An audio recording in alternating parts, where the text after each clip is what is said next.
April 24th. I now call this meeting of the Reading Municipal Light Board to order. This meeting of the Reading Municipal Light Department Board of Commissioners is being broadcast at RMLD's office at 230 Ash Street, Reading, Mass. This meeting is live in Reading only. It is being videotaped for distribution to the community television stations in North Reading, Wilmington, and Linfield. I'd like to start with just some opening remarks, if I may.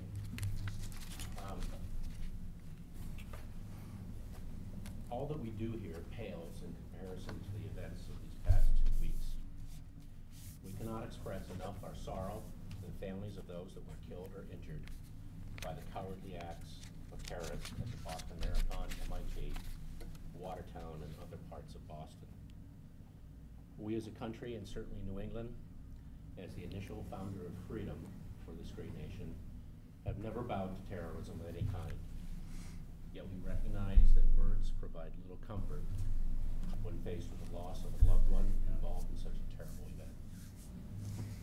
Lacking a better mechanism, and as an expression of our shared desire to help, Mr. Sullivan has set up an individual contributor fund within the RMLD for contributing to One Fund Boston, I believe, to help these families and individuals during their long recovery.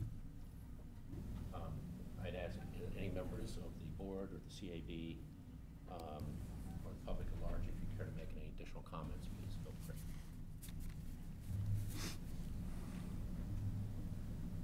Okay. Let's see. Introductions.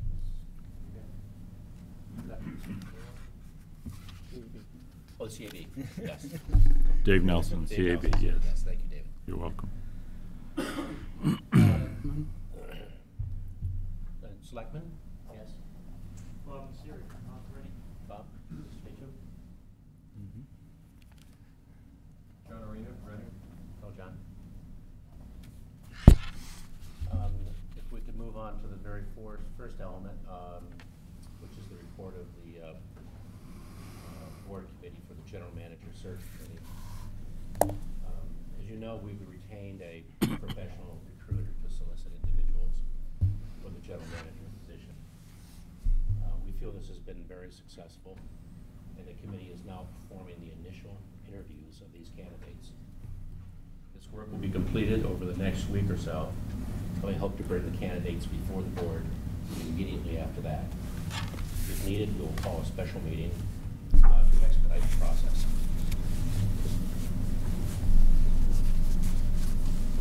Any questions?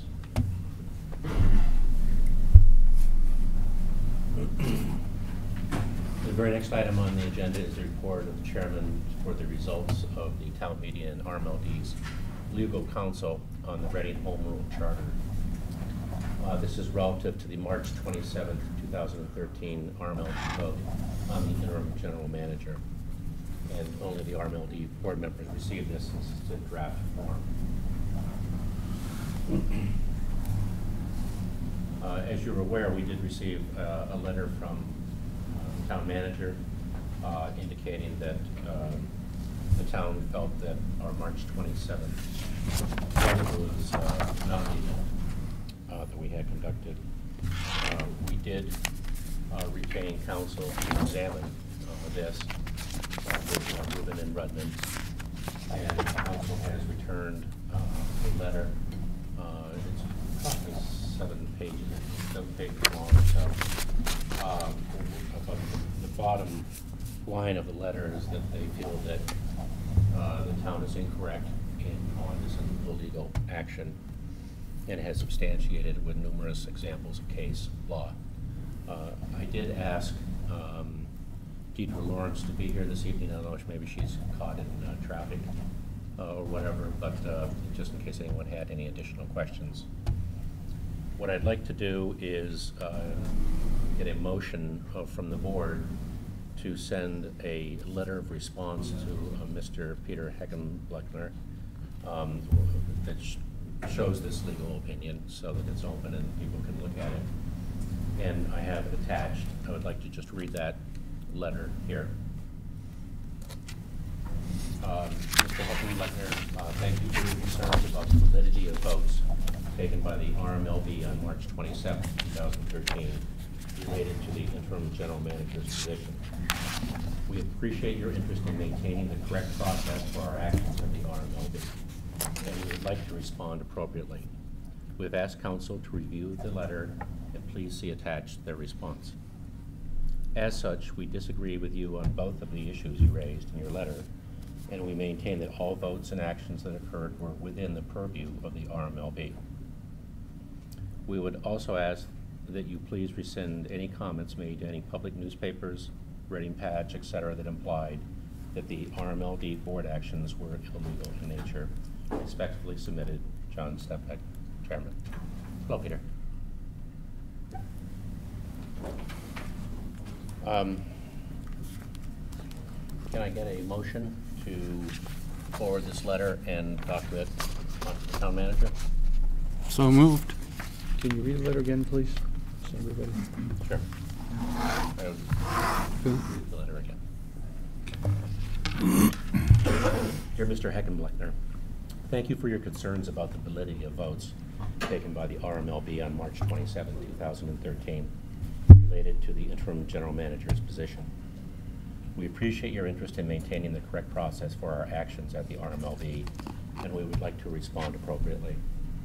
We have asked council to review the letter and please see attached their response. I have that response here. As such, we disagree with you on both of the issues you raised in your letter, and we maintain that all votes and actions that occurred were within the purview of the RMLB. We would also ask that you please rescind any comments made to public newspapers, Reading Patch, etc., that implied that the RMLB board actions were illegal in nature. Respectively submitted, John Stepek, Chairman. We've making a motion. We had a motion. Second. Okay, I second. moved. Okay. Hadn't a second yet. Discussion? There's not been a second yet. The only thing I'm second? concerned about is the last paragraph. Is that really necessary that that be in there? Well, I think it reflects on just the public posture of the RMLD. I mean, our intention is certainly not to do anything illegal. We would never consider doing anything illegal. And the response from our council was that we did not do anything illegal. And as a matter of fact, I believe council is here, so that if there are questions that you'd wish to address on either one of the issues in terms of the Roberts Rules of Order or the issue of our ability to appoint an interim general manager, we'd be happy to address those in any way that you would wish. So that the reason that it's there is to just get public knowledge, because it was published in the Reading Patch, which I have here in front of me. It was titled "Questions Raised About RMLD Vote to Rotate Senior Staff into Open GM Post Temporarily."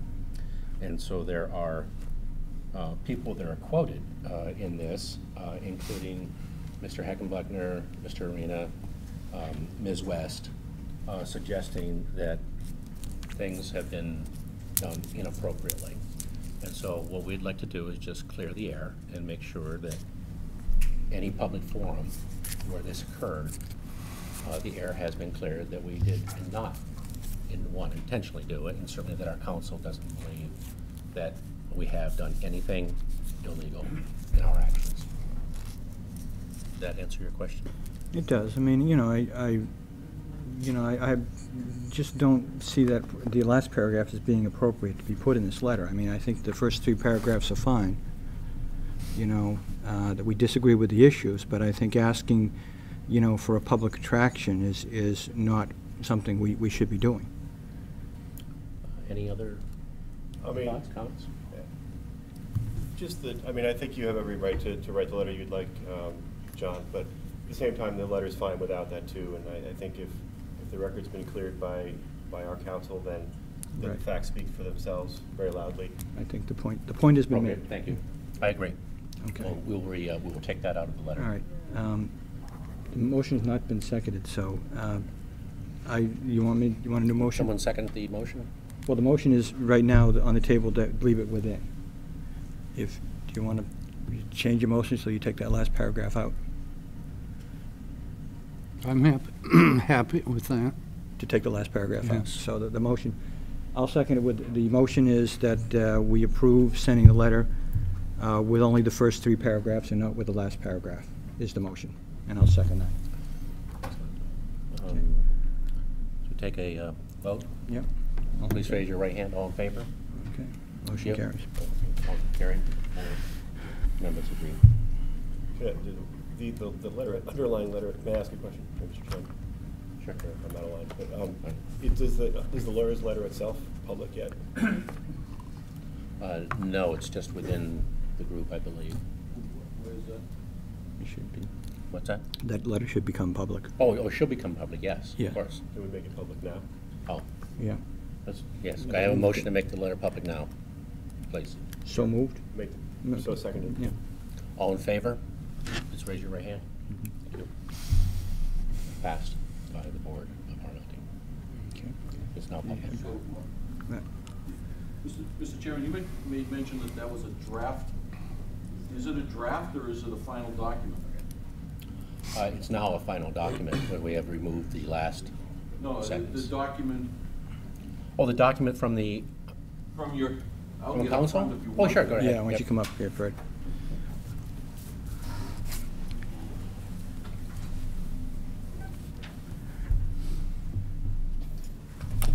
Thank you, Mr. Chairman, for recognizing me. Fred Van Magnus, a ratepayer from Reading. The only question that I have is that in the information on the agenda, it says that the board only received the information because it's in draft form. And as I read it, it was in reference to the work that you had received from your council, so nothing came out. There was no mention that there was a letter that the board was going to be sending out. It was, my interpretation was that the letter from your council was in draft form, and that's why that wasn't provided publicly in advance of this as part of the packet of information. So it makes it very difficult if now, for some reason, that alleged draft document now becomes a final document by virtue of the board voting to send the letter as you read it. I can understand that, but it's very difficult now with council being here. None of us can really comment or ask questions about any part of the letter because we've never seen it from council, the 7-page document or whatever it is. So it's making it very difficult to have a discussion about that letter. And I just wanted to make that point. That's all. Thank you, Mr. Chairman. Sure. Mr. Chairman, would it be possible to actually Xerox it now and hand it out? Just as a- If you would, well, it's 7 pages, so can we do it after the meeting so that if it's public now available, so that if anyone would care to have it, then we could obviously hand it to I mean, it's, Mr. Heckenblickner, but the intent was to get approval. Right, it'd be attached to the letter. It'll be attached to the letter, that's correct. Right. That's fine for me. Yeah. Mhm. Thank you. me. Let me just say that if anyone would care to receive it after this meeting, Jean, can we provide a copy to anyone who would care to have it? We'd be happy to Or it provide could be that. put up on the website as part of information. It could just go up and save people copying costs and all the rest of it, so it's up there tomorrow. Whatever is easy for you, Mr. Chairman. Fine, we'll discuss that.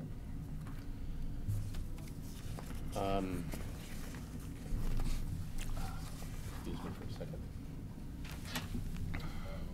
Given that, and relative to our previous vote, the vote that was taken on March 27th has been affirmed by the RMLD Council.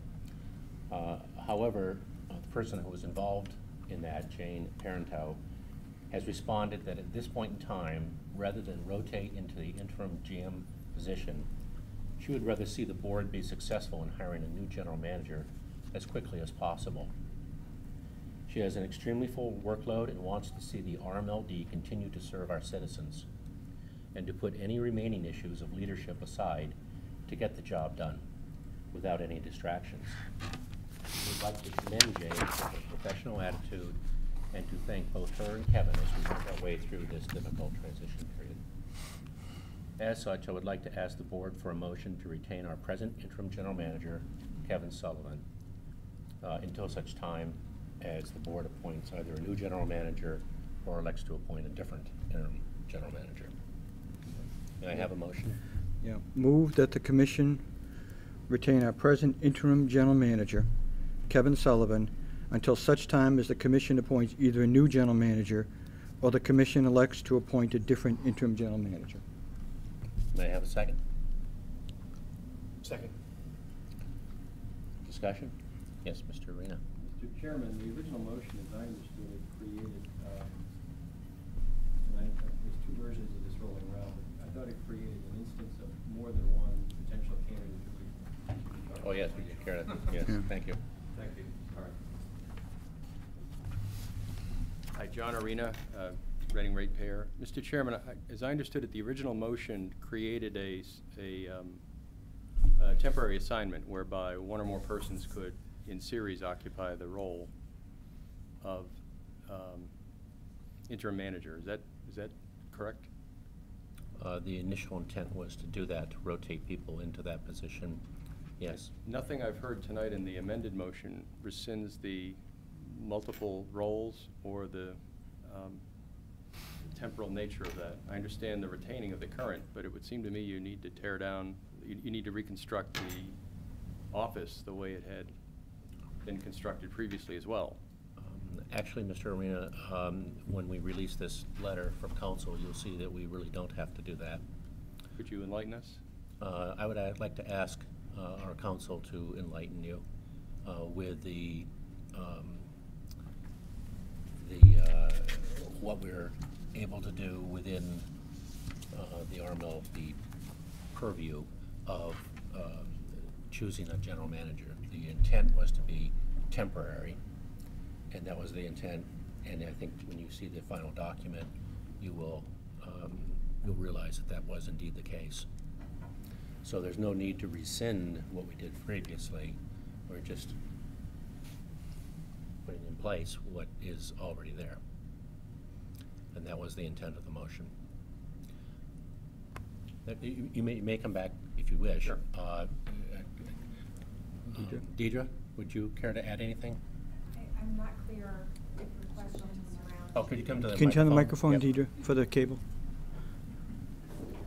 Yeah.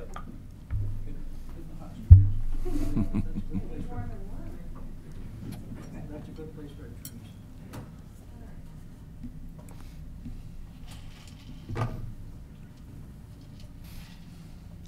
I wasn't sure Sure. My question is not about the ability of the board, with the procedural steps. but the earlier motion appeared to create an instance of serial leadership.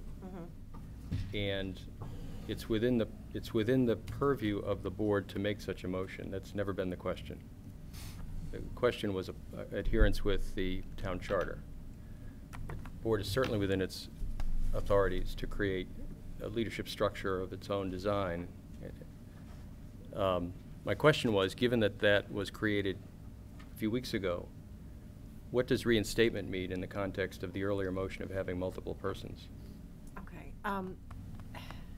How the town charter does or does not impact the appointment of an interim temporary GM position is in fact discussed in the memo to the board, but the Cliff Notes are basically,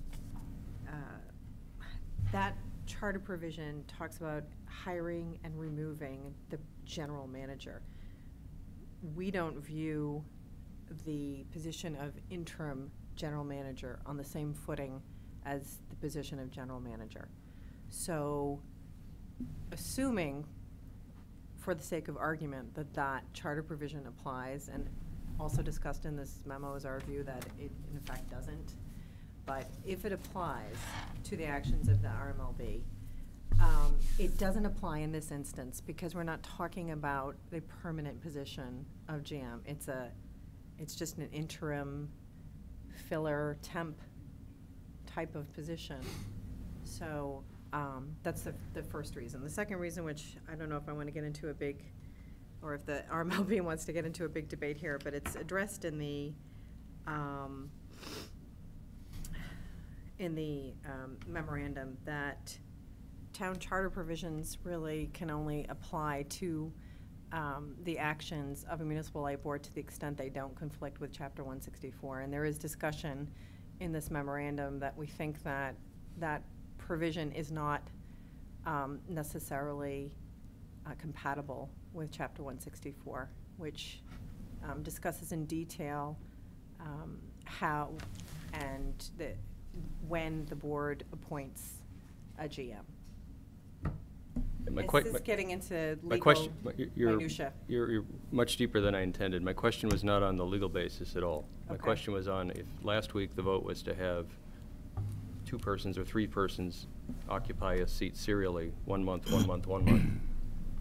And the next period, the decision is to retain the precursor, which was the interim.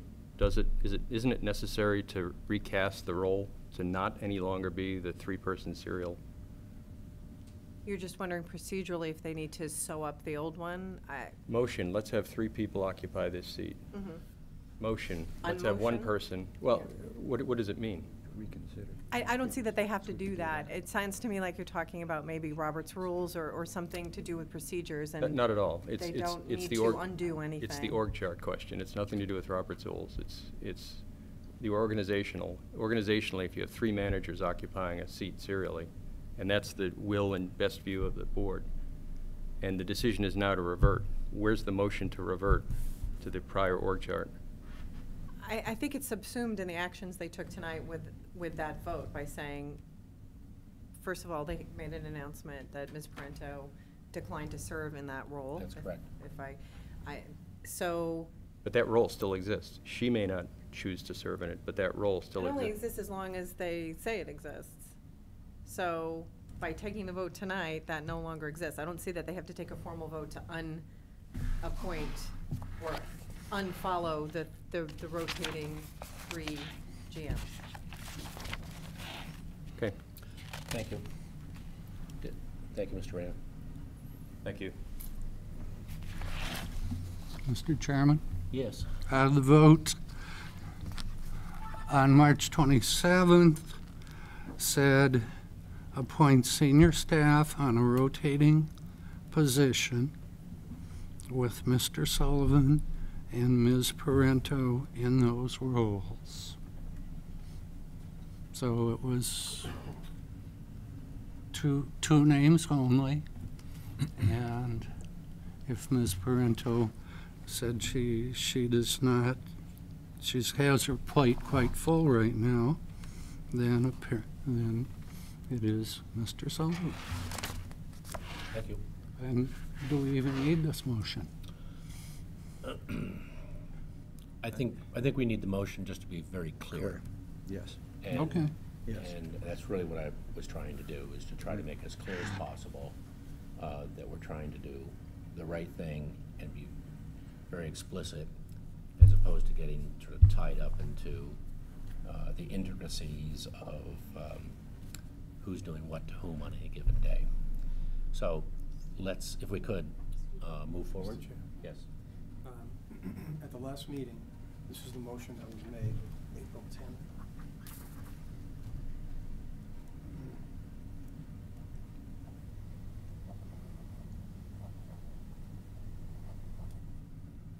Well, this was deferring the transition date, Right. Right. but we've just transcended that. Okay. We've just made a Yes. motion Right. that, Kevin, you I are understand. continuing I on. understand. This is invalid because we Okay. just overruled that motion. Thank you. May I get a vote on the motion that was, All in favor? all in favor? Please raise your right hand. So carried. Let the record show is unanimous. Let the record show that it was unanimous. Thank you. Moving on, I think the next piece is the fiscal year 2014 RMLD operating committee budget, and capital budget. And, Yeah, Peter? yes, Peter. Mr. Chairman, before you go into that, if I can just speak for 1 minute. Of course. Come to the microphone. Yeah. You say cable TV, cable TV. Yeah, I'm sorry, that's the procedure, yeah. So the cable TV can hear you. I had sent an email to Mr. Sullivan about a joint meeting between the RMLD board, remaining board members, and the Board of Selectmen for May 5th to appoint the 5th member to your board. I Yes. keep seeing 4 of you there, so. Peter, that's May 7th. I'm sorry? May 7th. May 7th, I'm sorry.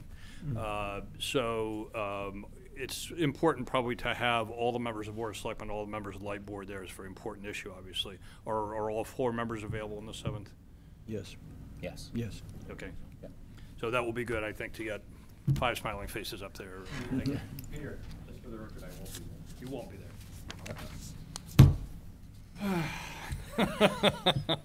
That's it. Well, it has to be 5 anyway. Right? I mean, Well, the boards could have a separate meeting to do just that. That's a regular selectmen's meeting, so maybe what I better do is coordinate with Kevin your schedules, and I'll coordinate our selectmen's schedules and see if we can come up with a different date where all 9 members would be available. Right. We should. And for the community, applications can come into my office, and we'll see that people get an appointment for interviews. Thank you. So there will be a new date? Yeah, it sounds like. Okay. Yeah. Make a comment about this. Maybe not. Leave it be. What? Leave Yeah, it be. okay. Leave it be. So moving on to the RMLD operating and capital budget. We have received a letter from the CAB that they have accepted both the operating budget and the draft capital budget, correct? So, let's see, I think there were questions on the budget. If I may. Yep. Please. So, today I just sent a couple paragraph letter just with some questions, and procedurally, I think it's been the May meeting when the board has approved the budget in the past, not the April meeting, if I'm not mistaken. So I would hope that we could just give it that extra month. We obviously had a lot of things that, people preoccupied this meeting so far, and certainly the last meeting. And there's just a couple of things that I think would be worth us thinking about, and I bulleted them briefly. Maybe we can discuss them a little bit now. There's a lot of exciting things going on, and this isn't meant to be critical. It's just meant to be, hey, have we really talked about these enough, or have we been distracted by other things? Yeah, I just received, it came in pretty. Yeah. pretty No, I late. know. But I apologize for that. That's but okay. It was a little more timely than Steve's letter last time. But I could have just handed it in.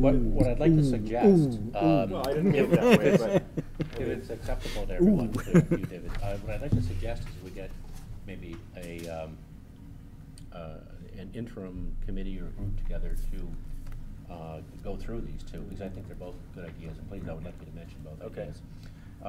So that we can get some more facts surrounding each one of those pieces and make recommendations. Yeah, specific to well, them. I think that, Mr. Chairman, I think Yes. that falls under, you got 5C as appointment of committees and Okay. boards. So one of the items is to bring back the Budget Committee. yeah. That, which we eliminated. Yes, I know. And last year, and Like a bad penny. I'm of the opinion maybe we should bring it back between That's a now good and next idea, month. I yeah. mean, I just want to ask the department, is there any downside to not approving these tonight? Well, I think it really puts us in a time crunch. Just if we're gonna assemble a committee and discuss this, it's gonna push out our timeframe. The CAB may need to vote again on it, and that's when this whole process becomes delayed again. Because anything that materially changes needs to go back through the CAB for approval.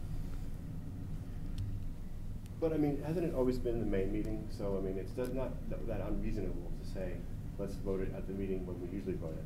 I don't know if it's always been the May meeting, certainly it has been some years, but what's the harm in voting it in April? Well, maybe it's worth, just if I may, 2 minutes, Please, just the yeah. substance of what I'm talking about. Right. There's so many exciting things happening, you know, on the campus alone. So Station 1, thank you for the CD-ROM. It's a great report. It's very exciting to think what the building could be. This covered storage, another great initiative that could get us out of this expensive lease. Maybe there's something happening in the back of this building that's going to change. Maybe there's at the bottom of the list, maybe there's a PV array as part of this, if that gets costed out, maybe not.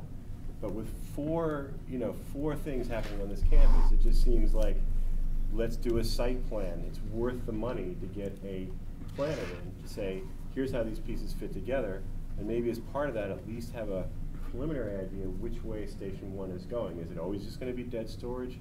Is it going to be a public building with some kind of public use? If so, it could influence what the work is that we do to the building.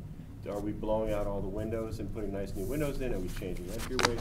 All these things could impact how the project gets put to bid and what we're asking the contractor to do. So, I mean, every time I've seen a big project put through a town, a public process, there's always a site plan, there's planning board, and it's a good process. You get feedback, you change how cars are coming in, where the parking is, maybe the front of Station 1 becomes landscaped again like it was years ago. And it just seems like the right way to do it, that the capital budget should include an item for a planning firm to come in and give us some of this feedback. Let me ask just a question about Yeah. that, because I'm not as familiar with the process as well. Could we do something like that in terms of a master plan, irrespective of approving the budget? In other words, can the budget be approved, but still there are monies allocated to develop a master plan? Yes. I mean, is it not an either-or kind of situation? Can we do both? You could do a master plan. You know, I think Station 1 aside, I think we understand the other pieces, Station 1 aside. Right. You know, Okay. from my standpoint, I would like to get some forward motion on that and begin to develop the preservation of the building. Okay, even if it only means do the masonry or the roof. Mhm. So. you Which know, is, I think, what we've allocated, right? It's the Yeah. roof, yeah. So I would like to get some forward motion on that. The use issue, love to discuss it. I've said that openly. Dave and I have talked about this. So really the question is, how do we find the monies for funding a master plan consultant or whatever? And are those available within other parts of the budget that? Well, it's certainly not approved in this budget. Could we take it out of the 850 and set aside a piece of that for planning? I mean, Yeah, I you really think- need the whole 850 this year, you know? No, we could. I think the cost of the master plan. Come on up to the Thank you. microphone. Yes, everyone For the forgets. cable TV. I should know better.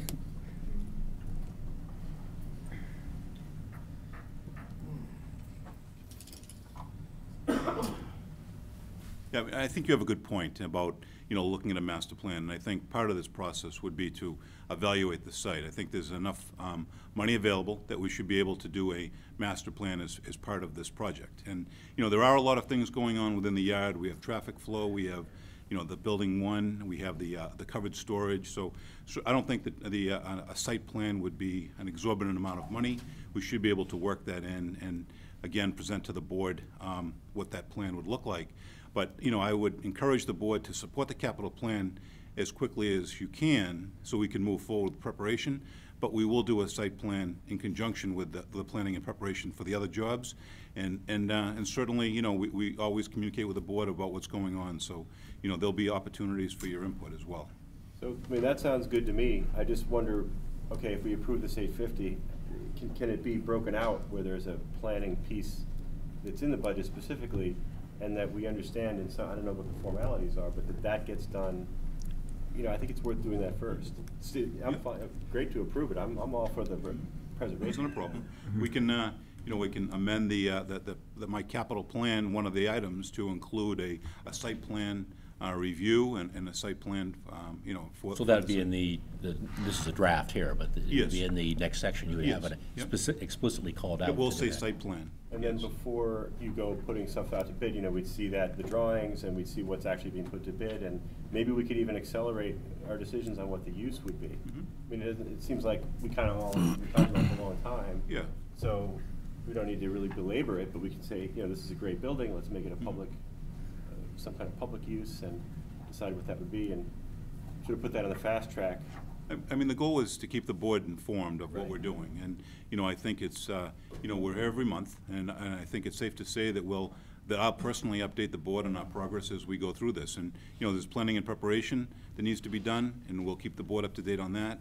And then there's actual construction that will be done. So I don't foresee any issues with lack of communication to the board on progress on the site. So I'm very confident that you'll be kept abreast of everything. Can we revise the capital plan so that it specifically reflects, there's a piece in there for a professional planning firm to do the drawings, and in fact that we would maybe decide, if possible, what we're doing with the building. And I think it'll only help, it'll save us money in the long run if we know, all right, we're doing the masonry, but if you know what you're using it for, it influences what you're doing. You open it, like the windows, a lot of them are bricked up. You're pointing all this bricked up stuff, but are those gonna get opened up again as part of a use? Maybe they would, so it'd be good to know ahead of time what the building's gonna be used for. I mean, it's one thing if it's for storage, it's another if it's for public, right? It even influences the exterior. Right, I mean, we'd have to look at the use, and do we want to spend the extra money to, you know, unbrick the windows? I mean, they may be sufficient, you know, the building may be sufficient as it is, but, Right. yeah, I mean, you bring up a good point. I mean, I think it would be great to open the windows, I mean. Well, it depends on what we're gonna use Yeah, it for. we're already struggling with the cost to do the Gravel, work. You don't need Yeah. any windows. but- Exactly. One So- one of the things you, Mr. Chairman, one of the things Please. you could do is you could approve the budget and then have a separate motion that says basically, on the 850, that whatever you're proposing, a plan be designed to be reported back at the next meeting on that, as a separate motion. You could do that. Yeah, I mean, we could. I guess I still wonder, I don't think it's holding anybody up to just do the budgets at the meeting where we normally do it, which is May. If that's been, anecdotally, it's every year it's done in May, and I just don't, if we want to resolve this, why not wait till the next meeting? I don't think it's holding anything up to do it and see it in writing and just, Well, let me ask instead you of a trying to do question. this on the Is- fly. No, that's okay. Kevin, is there anything that's being held up that if we approved it tonight or in May, that would get impacted by that? Only if there's a material change, or the CAB has to go back to what the CAB Right. is. Okay. Does this seem like a material change? I mean, just in. How do we determine if it's a material change or not? Good question. Would seem to me- Good question. It would seem to me that we've got it Yeah. in the budget already, and so we're just talking about allocation I of the think budget. I would ask our CAB representative. Let's as ask to our whether CAB representative. If he would Well, consider a change like that a major change or not. Mr. Chair, let me introduce something here, first of all. Sure, go ahead. In the capital plan for this project is $520,000, not $850,000. I'm sorry, that's my mistake. Thank you. So the 520 changes things a little bit. Sure. But now if we massaged when we did the work, and we began with a master plan, and delayed the work further on down in the fiscal year, I think we could work it. Okay? I'm okay with that answer. David? I don't, I mean, it's, the budget's the same, you're just changing some information in the budget. I mean, that's just how I see it, but if there's something different, I mean, I can find that out and get back to you. Okay. Okay with me? Yeah, does that, I found what's the that? That is that we would, well, I guess that is whether we approve of the operating Yeah. budget and the draft capital Yeah, budget John tonight. Norton Yes, out I'm there, sorry. too. Yes, John, please. Come up. Final set? Oh, no, I guess not.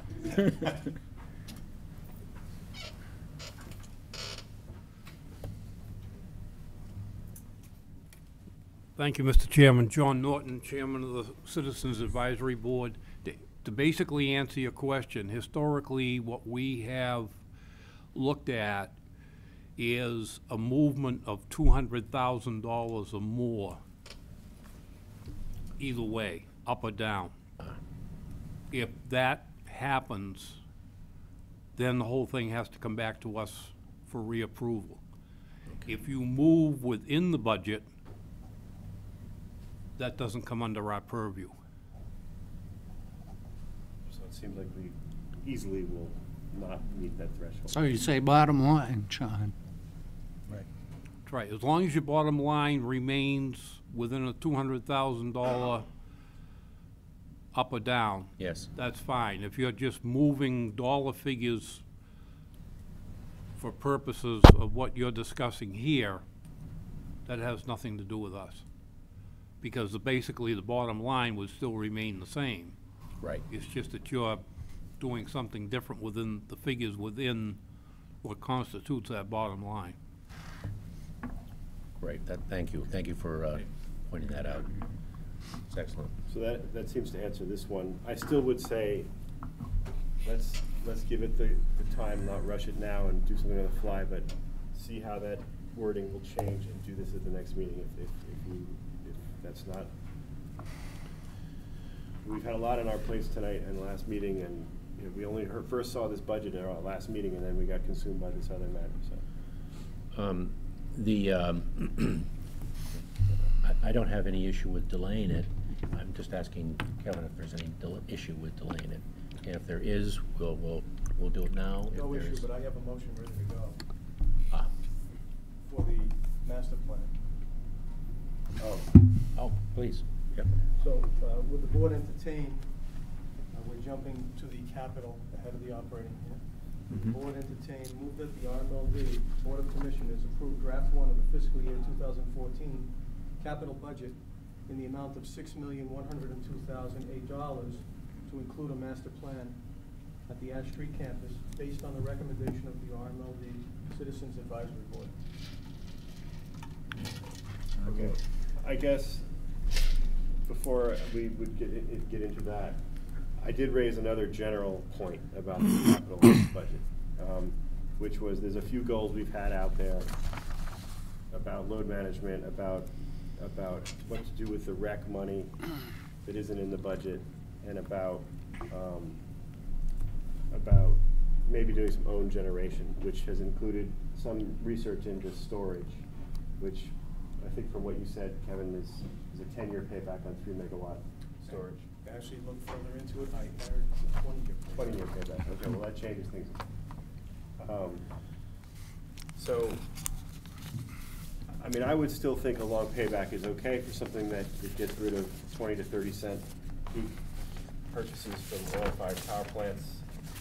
Again, this isn't something we can deal with right tonight. Yeah. But I wonder why really a lot of those goals for load management, own generation, what to do with the recs, isn't in these budgets, you know, at all. So that was just kind of my overall other point. And again, it goes to, do we have to do this tonight a month earlier than usual? Can we let this bake a little bit and get some more feedback and wait till next month, rather than trying to do this motion? The energy storage process is worth $20 million, by the way. The cost to the RMLD would be $20 million. That's just not something we're funded for. We'd have to float a bond for that. Jane out there? Yes, Jane?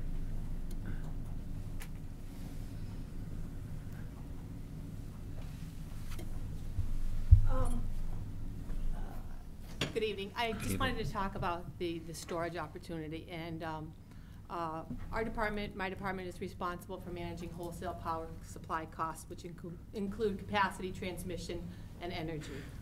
So one of the areas that we are looking at in terms of managing capacity and transmission costs is distributed generation.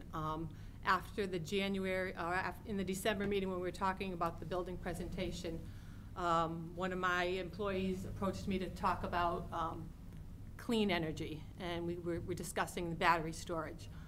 So we submitted a proposal to the Massachusetts Center of Clean Energy for a feasibility study.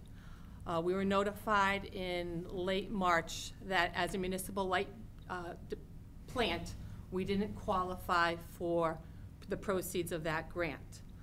However, I was contacted directly by the CEC, and it was indicated to me that the proposal that was submitted was substantially strong and provoked discussion with the Sandia National Laboratories and the Department of Energy. The CEC subsequently scheduled a conference call with the Department of Energy on April 16th. And the Department of Energy has proposed to fund a feasibility study for this up to $100,000 if we could submit a proposal to them by the end of May. Again, it's preliminary, it's just an idea. However, right now, I'm concerned that we don't have the resources to do this proposal in-house and achieve that timeline with our current level of activity. So we have an opportunity to get 100,000 from the DOE? The Department of Energy. To do- And they said they have funds available for this fiscal year, and that's why the proposal would need to be presented to them by the end of May. So this doesn't pay for the storage, it pays for a study Again, of the it's just storage? a feasibility study to see what the building could hold, what the economics are, if it makes sense. Again, we're not talking, we're talking a megawatt of battery storage. We're not talking a huge level. Determinations, a feasibility study needs to take into, the economics and the structural nature of the facility. Not to get too in depth here, but is that, if you need additional resources that would be paid for by this grant, can you use external resources until such time as you I think find we could. internal? Yes. So is there enough money in these budgets to fund you doing the work you need to do to get your thing Again, in? I think this would have to occur in this fiscal year. This Right. is nothing to do for the 20. Oh, I see. And it would just be a matter of manpower issues in terms of developing the proposal to submit, to work with the CEC, who has offered to work with us. Because they very much would like to see this in the state of Massachusetts, because it is yet to be in a utility-scaled operation. What do we have to do to get our application in and to get that study underway that somebody else is going to pay for? Because it seems like a great thing to get. Again, it's just an opportunity. I mean, it's just a matter of some manpower in terms of developing that proposal. Do you have the manpower? I'd like to suggest that maybe we have a lot of things to do, so we need to take this offline. Okay. And I think it's a great idea, and if we can get it funded externally to do the study, I think that's even better. Wonderful. Well, thank you very much, Ted. Yep. I think we need to come back to the issue of approval or non-approval. We're waiting until the next meeting for the approval of the operating budget and the capital budget, or the draft capital budget. Mr. Chairman? Yes, please. I have not spoken yet. You have not. I know. I'm trembling. It's been hard. When I came to the meeting, my expectation was that we would reinstitute one or more committees, especially the Budget Committee. And to me, there's been a lot of discussion, some in the niggling details of the budgets that we need to have, but we have not yet had, because the way in which we operated this year was so cumbersome. I think Mr. Norton might agree with that. So I had some notes that I had planned that these would be good things to discuss at a budget meeting. And I would like very much if we could postpone these until next month. I have no great worries with the bottom lines, but there are some detailed questions. So I move to table We don't have a motion on the table. table the RMLD the vote on RMLD operating and capital budget until May. Do I hear a second? Second.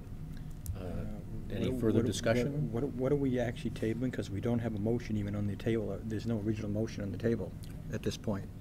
So we're not quite, I'm not quite sure what we're tabling. Oh, The I thought we were not yeah, tabling. I thought we were actually doing a motion. Yeah, you said table, right? Yeah. Yes, I mean, we're really not tabling anything. There's nothing on the Oh, table. you're right, you're right. There's nothing Right, on the there's nothing table. on the table. The motion would be to move to defer action on the budget until a date certain, which would be the May, whatever our May meeting is. Would be the 29th. Yes. Mr. Norton.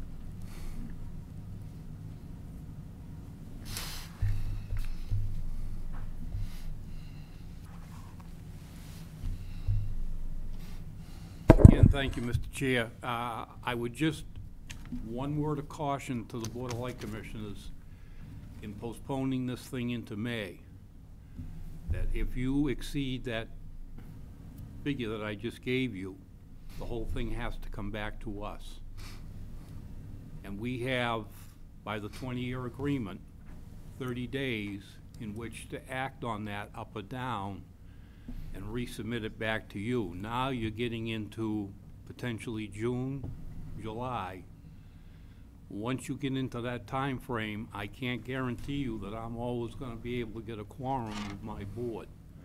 So keep your time frames in mind. I'm not telling you what to do, but I'm just giving you some advice that it all has to come back to us. If it's 200 grand either way. If you exceed that amount of money, and if you're playing with too much of a time frame out, and for us to live within the 30-day agreement to make a vote one way or the other and resubmit it back to you folks, you could be putting us into a time squeeze. So I just ask you to be very careful on how far out you go with making a final decision on this budget. Thank you. Thank you, Mr. Norton. That's very sage advice.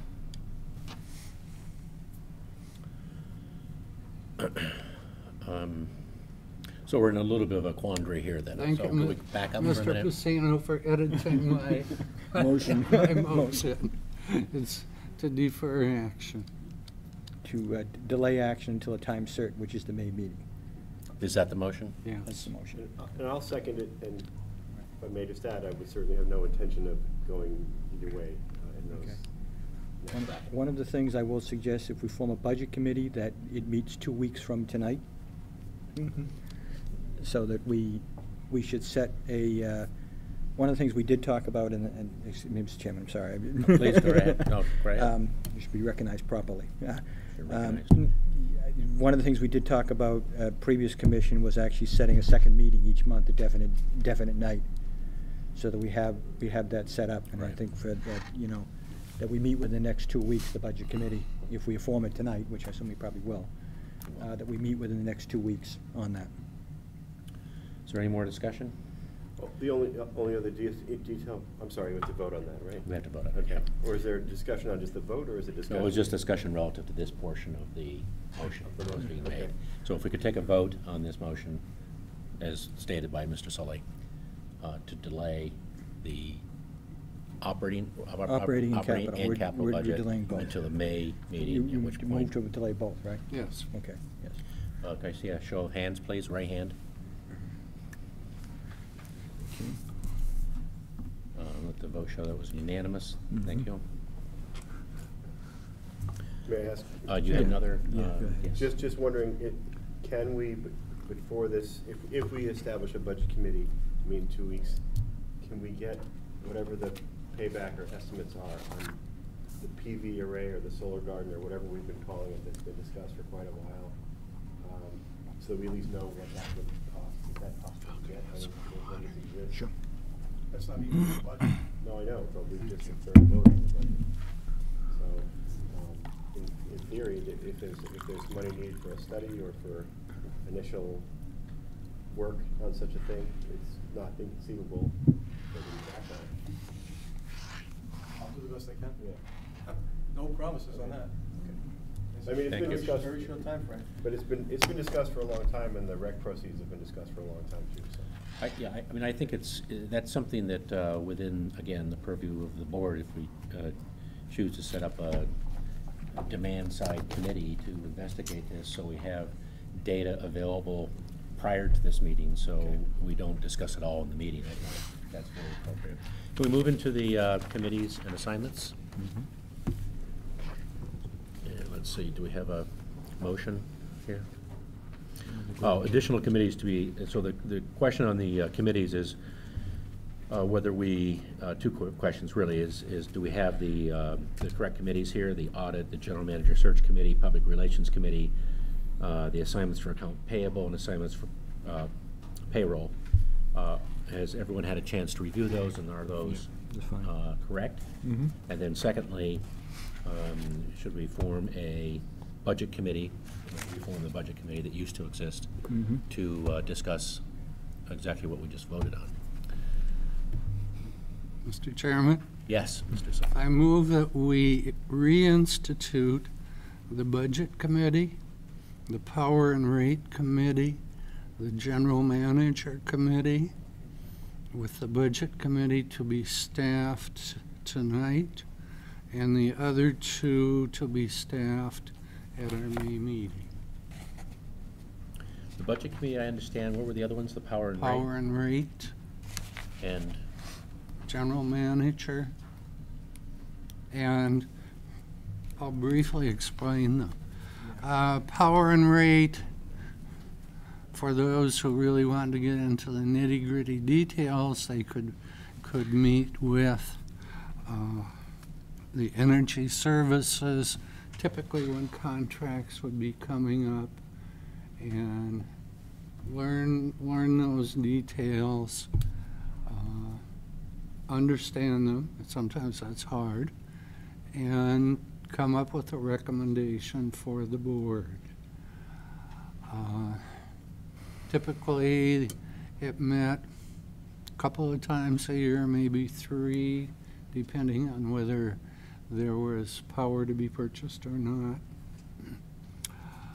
General manager basically met with the general manager and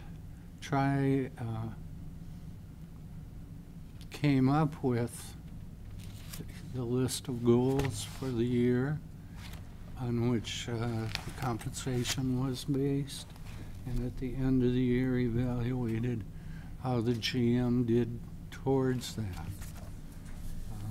Sometimes the board gets forgetful, and it's good to have this committee to see that job gets done.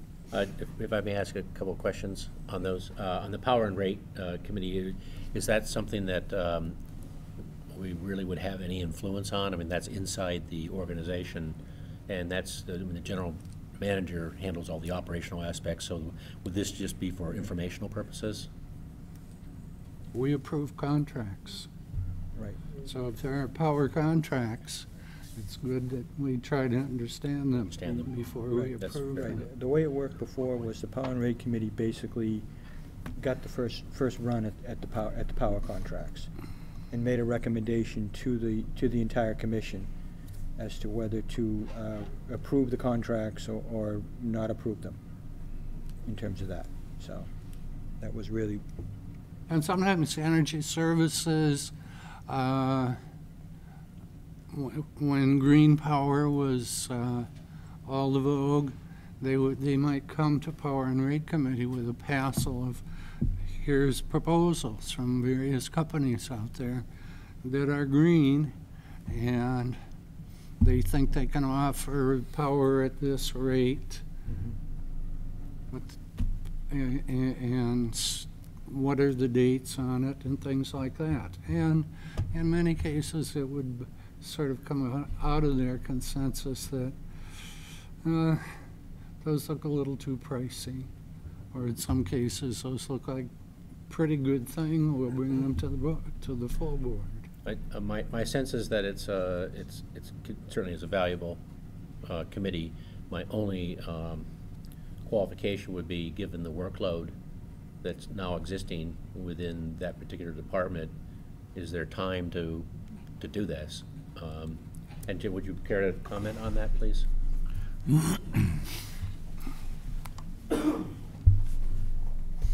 We currently are working on, a part of the power supply strategic plan is we go out for an energy RFP on an annual basis, looking out for the next 4 years. We're a little behind in that. We usually go to the board with that, to the Power and Rate, historically in February, get authorization. We need authorization and contracts negotiated prior to getting final prices, because those prices are only valid for less than a 1-hour period. So I'm in the process of putting that together, and that will be that needs to be presented to either the Power and Rate or the full Board of Commissioners, as well as the CAB. We have 2 wind projects that we're analyzing and working towards, which need to be presented to this Power Rate. And we additionally have 2 hydro projects that are being evaluated, and we're waiting to present those. So it's definitely a necessity. Convince me. And we either have to present it to the Power and Rate or to the full board, and within the next few months. It certainly sounds as if the Power and Rate Committee would serve a very useful purpose then. So I certainly have no issue.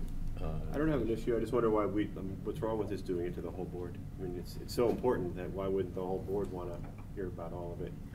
I think the meetings are posted, and the whole board is always welcome to come, but, you know, and encouraged to come. Does it take a long time to explain? I guess it does. I think so. I mean, it seems like all of us should be interested in it, but. You know, I'm in favor of the committee myself. I trust my committees committees to do the right thing. Who would be on the committee? What was the proposal if there were a committee? Do we put the committee in place first and then, thank you very much. Yeah, the idea with the motion was to staff the budget committee tonight, and then the 2 other committees at the next meeting. Good, okay. Yeah. A second for the motion? I'll second the motion. Okay. We've just discussed it, I believe. Is there no more discussion? Can I have a show of hands for establishing the committee? Thank you. What did we just do? Well, that's the next discussion. one. That's the next. Right. The only thing I want to add is that on the agenda each month there should be a report of each of these committees, because one of the things that we found with the recs was that discussion was held in the Power and Rate Committee, never quite got to the board. Excellent. That's where And- from. and Was so that a that- good or a bad thing? What? Was that a good thing? Well, it turned out not to be a good thing. Excellent. So, in So terms of we'll the final incorporate decision. that into the committee itself. Right, it's every Uh, month there'd be something on the agenda that the board, the committees report. You have nothing to report. On the chair, that helps too, because that chair is Right. responsible for. Right. I think that would help. Right, being the chair. able to check and balance with Okay, good. Right, we have to report on it. Can we move on to the Budget Committee? Can I Right. get a motion to establish a Budget Committee? Well, we've already established it, we just need to staff it. Oh, let's staff it. Who wants to Who serve would, on it? I would volunteer. I'll serve on it. I'll volunteer. Yeah, okay. All right, good, we've got Fine, 2 two. volunteers, excellent. Mr. Solly will chair it? You need 3. Three. You need 3? I'll serve on it then, too. We have Mr. 3. Mr. Solly Thank you can be very the much. chair. Mr. Solly can be the chair. Oh, thank you.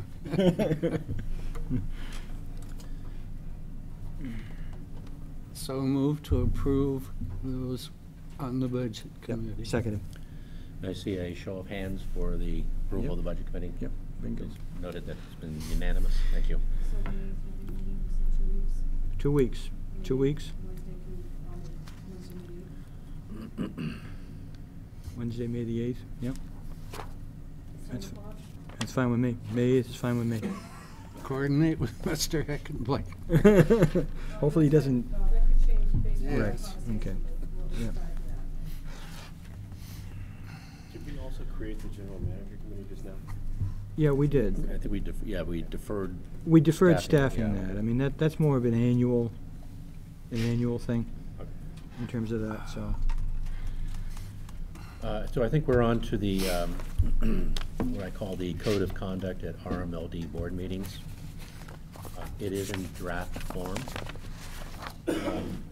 And I'm proposing that we establish and embrace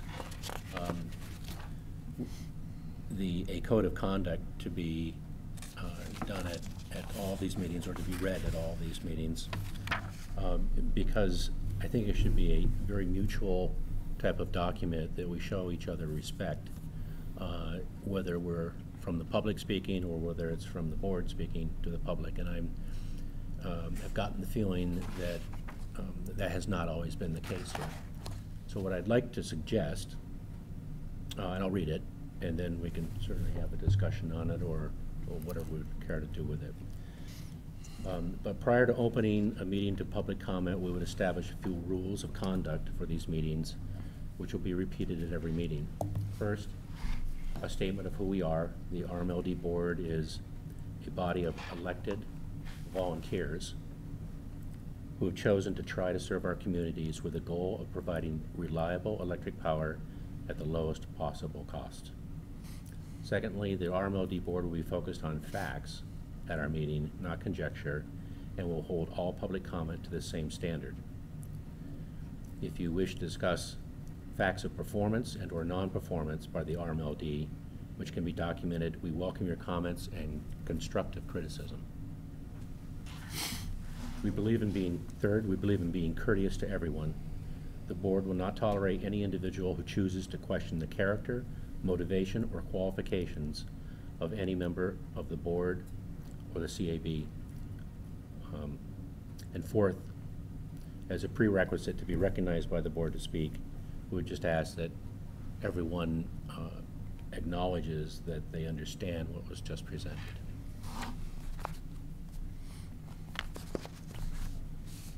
Comments?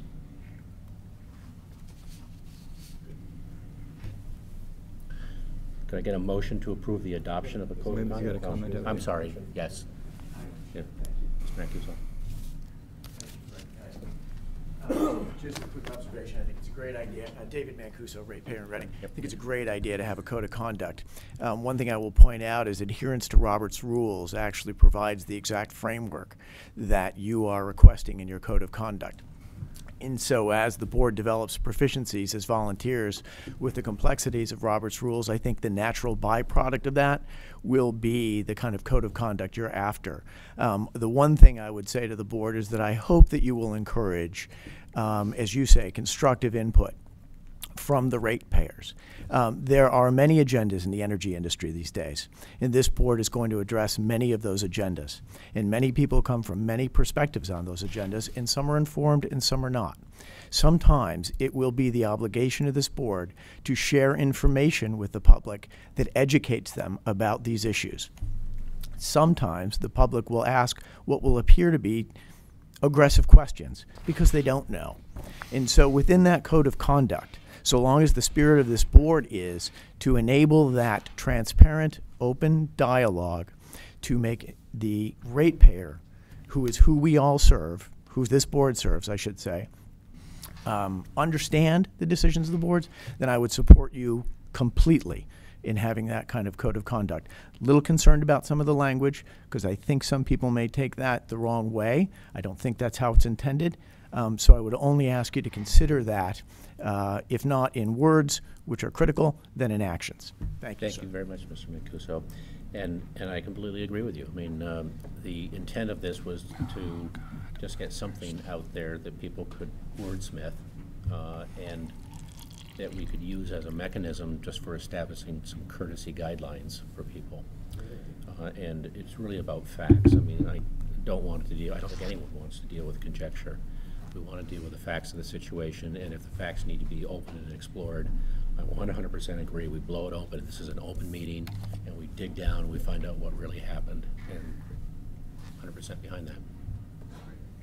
Yes, please.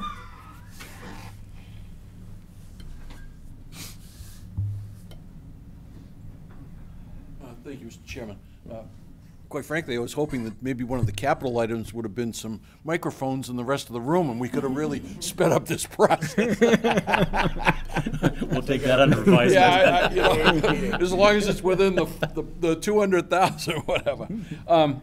You know, I think that's a great idea to have that type of a policy thing. Not having it in front of me to absorb all the words in that, but I think the spirit is there. And I think that's a good thing to have. And I think it's probably something that maybe you want to publicize in the meetings at the very beginning rather than to wait for public comment. Because sometimes, like we've been having here, there's been comment all the way along. And you've been quite gracious entertaining that comment. So I appreciate that. I think the only thing that I would say is that from a public standpoint, because I'm on the other side of the roll here, sure, that I think this kind of cuts both ways too. That I think somehow in that statement that there may be some need for the board to understand some of that, because let's face it, some of us may or may not have gotten on the right track last week or the last meeting, and you know, Yeah, I know. As I said, Custer wore arrow shirts, you know, so I mean, we all take them. But it might be just something from a I'm trying to be constructive on this, and I'm not trying to be agitated or anything else about it. I applaud you taking that action. I just think we all, from the board and the public and everything, we ought to be able to have those open discussions, meaningful discussions on a dialogue without getting all tied up in the facts, because we're all here for one common goal. I mean, really, we are all here for one common goal. So I would hope that maybe as you wordsmith this and fool around with it a little bit, that maybe you can reflect upon that from the board's perspective as well. That's all, Mr. Chairman. I appreciate that. Thank you very much. Mr. Chairman? Yes. Is there, do we have a provision for formally in the agenda to have the public speak? Like, I know the selectmen, it's at the beginning of the meeting. Do we have that? Is it open comment at the very beginning? I don't know we've had that. It's It's usually at the end, right? Don't the selectmen have We that- usually make them sit there through all the other stuff. They want to speak. I feel like- They'd be dedicated. But I feel like at the selectmen meeting, the very first thing you can do is you can speak, there's 10 minutes or so at the beginning.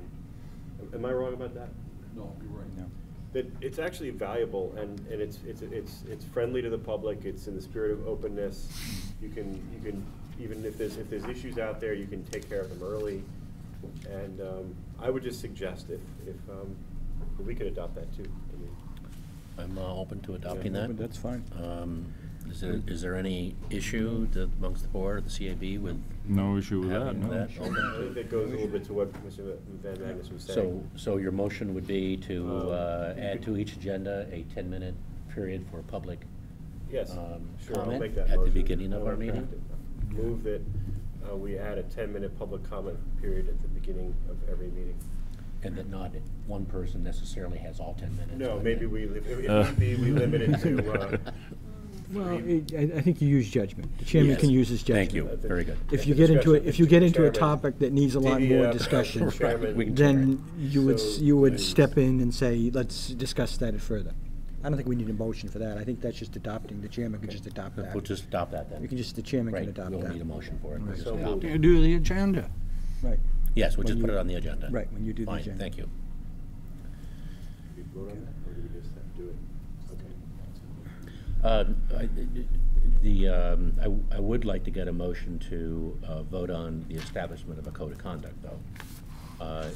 Not necessarily this one, but we can put it off to, or table it to the next meeting, so that everyone has a chance to look at it and get their input. Right. And I would open this up to the public too, by the way, and that we'll post it and look for your comments on it. Can I get a motion to that effect? I'll move that we establish a code of conduct and to be decided upon at a future meeting. Can I have a second, please? Second?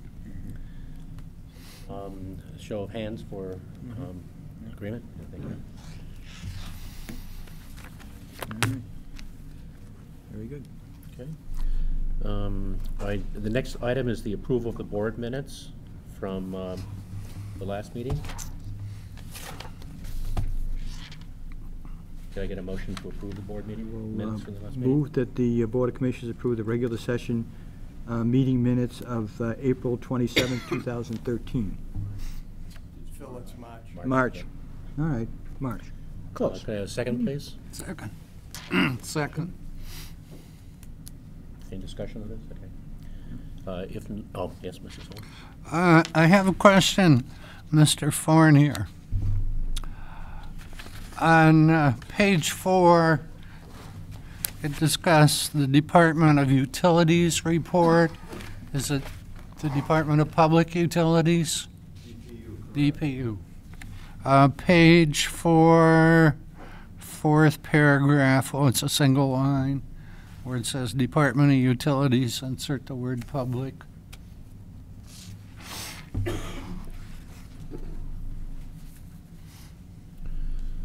Okay. Anything else? I, as the main motion, will accept that as part of the main motion. If the secretary will accept it. All in favor of accepting the previous board minutes, please raise your right hand. Thank you. Okay. Very good. We're now into the general manager's report. Mr. Sullivan? General Manager's report, this is community announcements. Earth Day is Saturday, April 27th, and the RMLD will be participating in Earth Day at the Matera Cabin, 1481 Main Street, Reading, between 10 a.m. and 2 p.m. We have a bicycle swap here at the RMLD. Reading Cares and the Reading Climate Advisory Committee will sponsor their 5th free annual bicycle recycling event on Friday, May 3rd and Saturday, May 4th. Those wishing to donate a bicycle can bring it to the RMLD on Friday, May 3rd from 11 a.m. to 12:30 p.m. or Saturday, May 4th from 9 a.m. to 11 a.m. We'll be given a voucher to swap on Saturday, May 4th from noon to 12:30. From 12:30 to 1:30 on Saturday, May 4th, the public can select a bicycle. This event is rain or shine. For more information, email Reading Cares at info@readingcares.org. Just a quick reminder, the RMLD will have a table at the Reading Friends and Family event on June 15th. That's it for community announcements. On to other business, beginning with the Middleton overpayment. This morning I met again with the Middleton General Manager. We discussed the amount of overpayment, which is approximately $400,000. Last month I had reported it was lower. It's been refigured, and I know Energy Services was involved in the refiguring. It's about $400,000. The Middleton Board is embarrassed over this and would like to credit the RMLD as soon as possible. And MELD has agreed, the Middleton Electric Light Department has agreed to make this right by the end of the RMLD's fiscal year 13. I have spoken with Mr. Fournier on this, and we're working through this process right now. Any questions on that? On to the N-Star overpayment. Just a recap on this. In a little, if I may digress, a little background. Per the agreement through our DC lawyer, Duncan and Allen, approximately $198,000 was recoverable when filed with the RNS, the Regional Network Service, expenses for 2010 and 2011. The 2011 expenses did not include the Schedule 125 payment of the remaining $58,380. I've contacted the attorney on this, as well as somebody we use, an outside service, Frank Radigan, and they are going to try and refile this year. There's no assurance that the 2011 expense will be allowed to be claimed this year. There could potentially be a loss of that amount of money. So I'll have to get back to the board with that answer. How much was it again? $58,380. Due to both of these situations, the Middleton overpayment and the N-Star overpayment, I've directed Bob Fournier to call and speak with Melanson and Heath. I touched on this last month. They will be auditing the purchase power process, and Bob will have more on that in his report.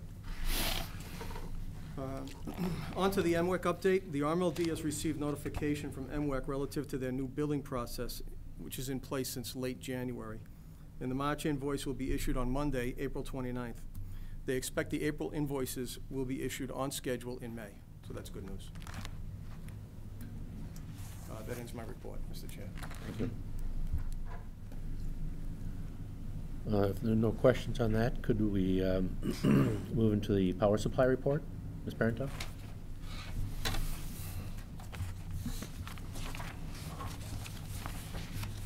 I'm here to report on the February 2013 purchase power. RMLD's load for the month of February was 53.8 million kilowatt hours, and that's a slight decrease from February of 2012. Our energy cost for the month came in at $3.4 million, and that is equivalent to about 6.3 cents per kilowatt hour. The February fuel charge adjustment was set at 5 cents per kilowatt hour, and our sales totaled 60.6 million kilowatt hours. As a result, the RMLD undercollected by approximately $444,000, and that results in a deferred fuel cash reserve balance of about $2 million.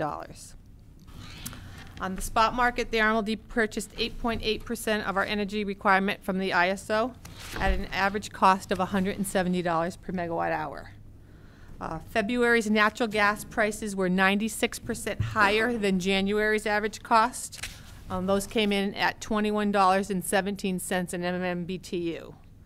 When we compare year to year, February of 2013 to February of 2012, natural gas prices increased by 490%.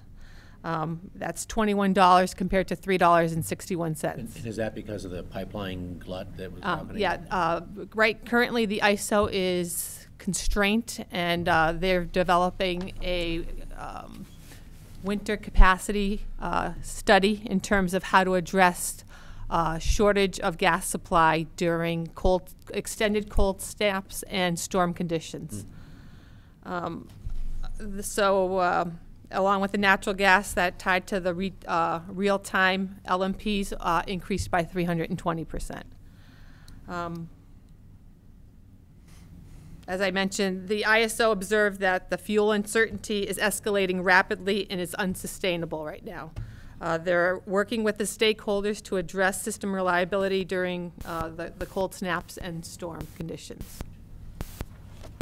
On the capacity side, the RMLD reached a peak demand of 104.5 megawatts, and that occurred on February 4th at 7 o'clock. This compares to about 100 megawatts the previous year on February 29th at 7 p.m.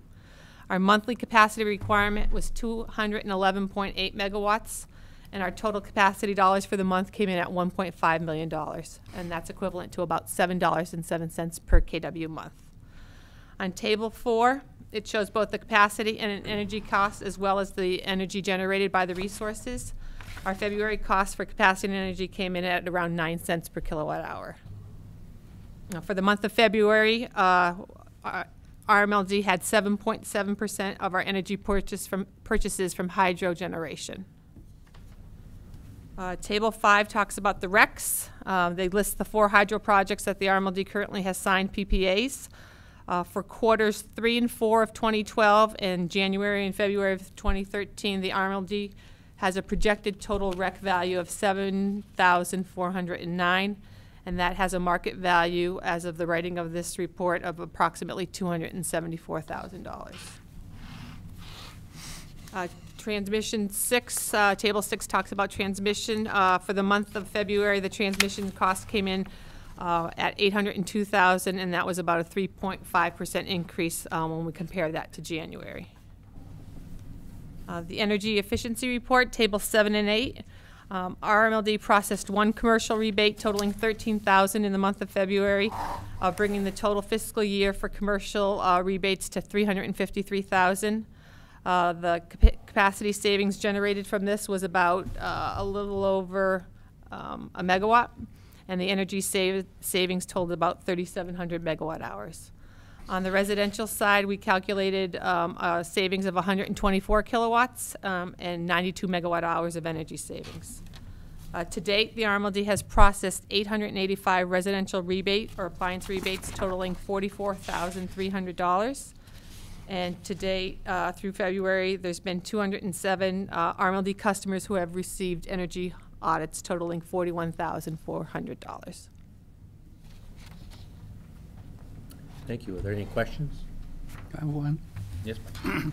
I watch NYPA closely. I've never seen their fuel charge so high. That's as a result of the congestion in the New York. NYPA comes through the New York ISO, and that was transmission-related costs that get factored into the energy component. Oh, really?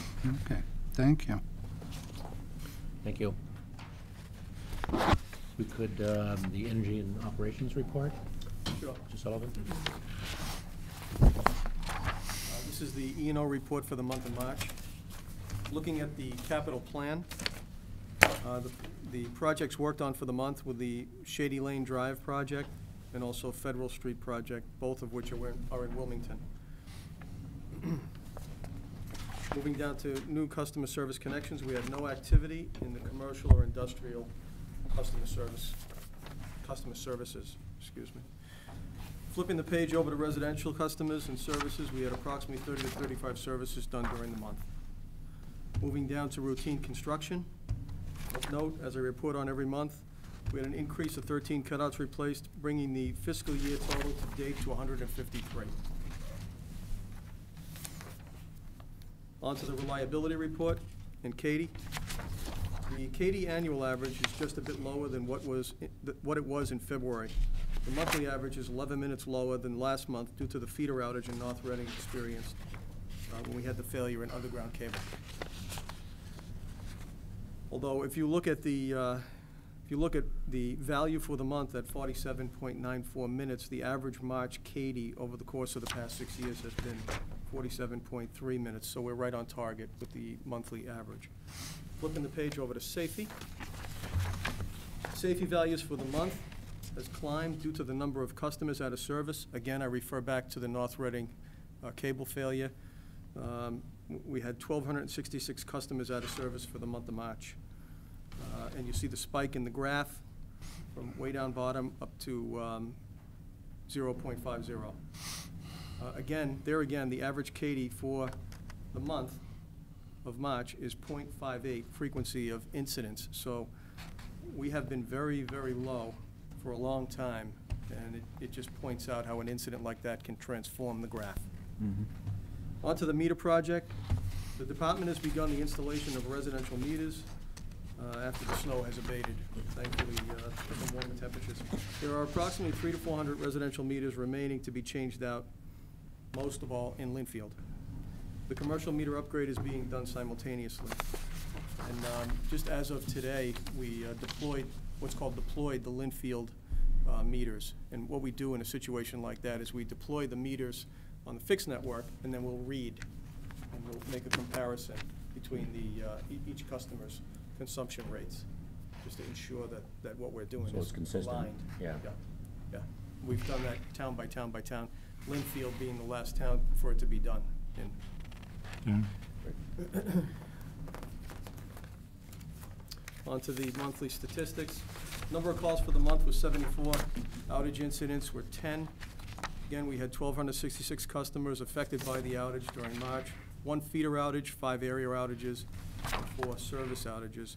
Tree conditions are again, very vanilla. Nothing notable. That ends my report. Thank you. Thank you, Mr. Chairman. Any questions? Okay, moving on to the financial report. Mr. Forty. Good evening. Tonight I'll be presenting the February financials that represent the first 8 months of fiscal year 2013. Looking at page 3 for the month of February, the net income of the positive change in net assets was $130,000, which increased the year-to-date net income to $2.4 million. The year-to-date budget net income was $2 million, resulting in net income being over budget by about $400,000, or about 20%. The actual year-to-date fuel expenses exceeded fuel revenues by $260,000. Looking at page 11B, the revenue side, year-to-date base revenues are under budget by $1.3 million, or about 4%. The actual base revenues came in at $31.3 million compared to the budgeted amount of $32.7 million. On the expense side, page 12A, year-to-date purchase power base expense was under budget by $1.4 million, or about 6.9%. Actual purchase power base costs were $19 million compared to the budgeted amount of $20.4 million. On the operating and maintenance side, combined expenses were over budget by about $150,000, or 2%. Actual O&M expenses came in at $8.2 million compared to the budgeted amount of $8.1 million. Depreciation expense and the voluntary payments to the towns are on budget. Looking at the cash section, page 9, operating fund is at $10 million. Capital fund balance at $3 million, rate stabilization at $6.7 million, deferred fuel at $2 million, and the energy conservation fund is at $259,000. General information, year-to-date kilowatt-hour sales found on page 5 were at 484 million, which is 13.2 million kilowatt-hours, or about 3% ahead of last year's actual figure. The GAR revenues collected year-to-date were $484,000, which brings the total collected since inception to about $1.8 million. On the budget variance side, cumulatively, the 5 divisions were over budget by $154,000, or about 1.2%.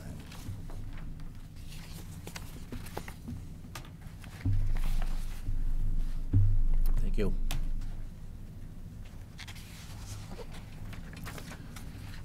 We're going to talk to the potential special audit as well. Okay. This is in response to, you know, how do we get a better handle on our financial aspects or whatever it may be inside the department, where I don't want to call them mistakes, but where issues have arisen that people were unaware of. And it comes back to some of the audience's comments from the last meeting and previous meetings as well. So what we're trying to do is we're trying to rectify that. We're trying to put other things in place that will help point out when we may go astray and not even realize we've gone astray. So this is but one element of what you're going to talk about, I think. Is that correct? So when Kevin told me about Middleton, based after the N-Star issue in 2011, the auditors made it very clear to me that when something like this happens, that they want to be notified immediately. Made it very clear. So I gave them a call, and they were quite surprised. They said this could be quite another possible footnote to the financial statements. So I asked them, I says, well, what can we do to kind of avert that or avoid that situation? They go, well, if you're sure that you were proactive, no guarantee, but if you take some action to show that, hey, we saw this issue when we addressed it, maybe go a little easier on us on our financial audit reports, hence the special audit. They have a division which they could send out here, and this is their slow season, so they could do it before, say, June, so that when we do have our audit come this August, the auditors can be assured that the numbers they are looking at and any loose ends have been tightened up, and they can proceed. What happened, happened, but they at least say, hey, the department was proactive, things are all squared away, we're feeling good about signing off on this audit.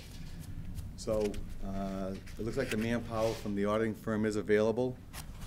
I just had a chance to watch the tape from the last meeting, because I wasn't in attendance, and I think had agreed to maybe have a special audit done or looked into. So I don't know if I'm looking for approval from the board to proceed with this or what the board wants to do, but it seems like Melanson Heath is available in May or June to do a special audit, scope, talk about, or sure. Well, I think being proactive is a very good thing to be, especially since we are financially driven here in this organization. All of our towns that we serve, and the whole idea is the bottom line, and doing it correctly and without anyone having any cause to suggest that we're not keeping our eye focused well on the budget. The only question I would have is Melanson and Heath the right company to do it? Because sometimes there's conflict of interest when you're using firms that are doing things in other parts of the town, and it's really just an innocent question. I don't know them really. They have a different division, so it's not going to be the same auditors that come out in the summer. I see. Just as they have municipal auditors, a different division that does the towns. The team that comes out and does the utility doesn't do town audits either. They can, but they don't.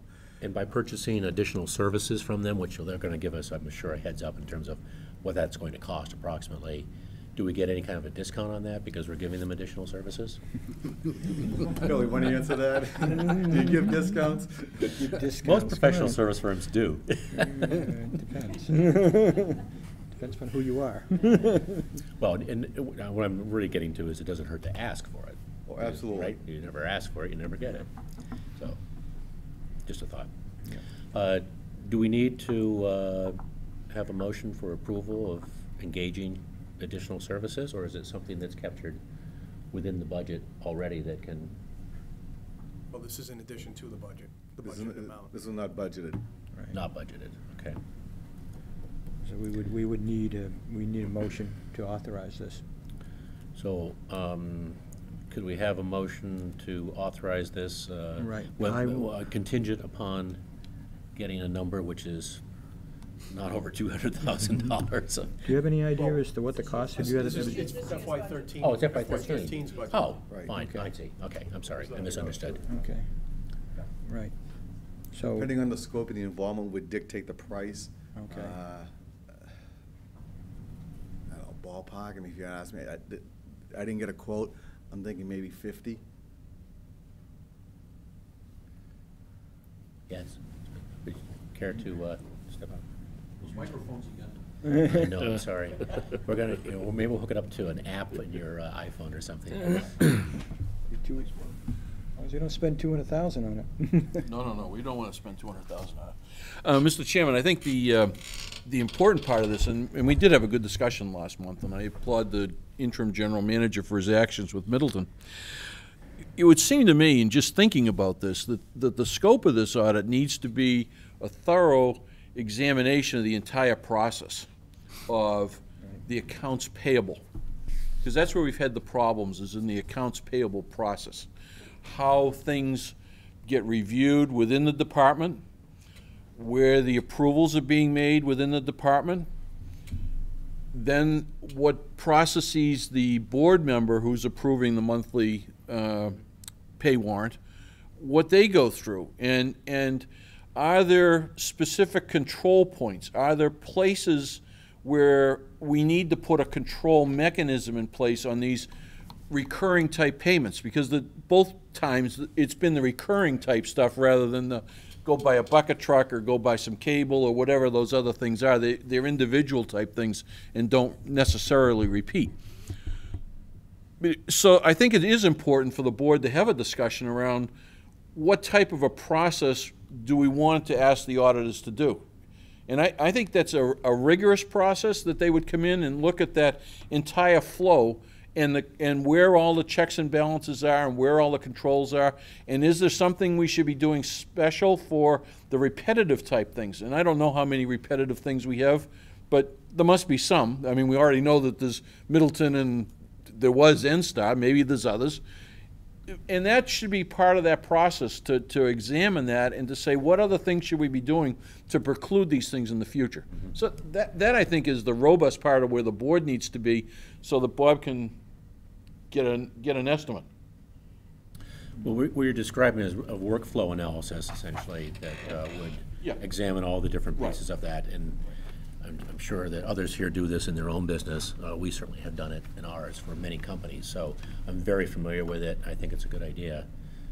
The real question becomes then, well, what's sort of the timing and what the cost would be, and perhaps we could get a proposal from Lansing and Heath as to what would an expanded scope of that. And by the way, if we do it there, we may want to do it in other parts of the organization as well, to just make, again, doing a temperature check of this type is a healthy experience. It's nothing to be upset about or anything else. It's just, how is your work going, and is there a better way of doing things, and are we following best practices in every possible place? So I'm 100% for it, depending on what it costs.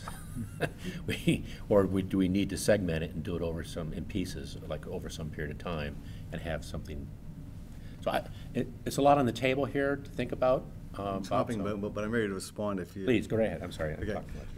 And Phil can attest to this. I mean, one of the, part of the audit process is they do test the AP invoices. They'll probably pull 50 to 100 invoices, and they actually follow it soup to nuts. So to have a special audit in the whole AP process, I think is unnecessary. I mean, that's something they do every year. And the thing with the normal AP run, you've got recs, you got POs, numbers that tie back. You know, phone bills, that don't have POs, you test for reasonableness and you see it. I don't think the whole AP process is flawed, and I'm not trying to disparage. The thing with the power invoices, we don't see the contracts. So whatever gets approved goes through. In the NSTAR issue, Kevin had esoteric knowledge that just didn't make sense to him. Because of his experience at NSTAR, he picked it up right away. He was able to see something was wrong with that. If he wasn't doing AP that particular week covering for Vinny, he'd probably still be paying it right now, not even knowing. The Middleton thing, that's just, that's just damn, one of those type things. It's unfortunate that two of them have happened within the last 3 years. But I think the whole AP process, I don't think that's necessary or warranted. But the uniqueness of the power supply and the amount of the dollars involved probably wouldn't hurt. So maybe perhaps the suggestion should be to defer to someone such as Melanson and Heath, after describing the issue to them in terms of what they would see as being perhaps a strategic analysis first. And that, what I mean by that is going through this whole root cause analysis. And I agree with you, why go chasing certain things that may not be appropriate or that are going to get done anyway. So I would defer to a proposal from the experts as to what would be the most efficient way of dealing with this. Is there other discussion? I mean, do people have other opinions? I agree with that. The only thing I would add is, do they look at the actual substance of an expense and know whether this is reasonable compared to what other light departments are spending money on and what the industry average is for utilities? Or is it just whether, well, yes, we have this contract and you paid this money, so therefore it's fine for the thing? You mean as far as the power supply?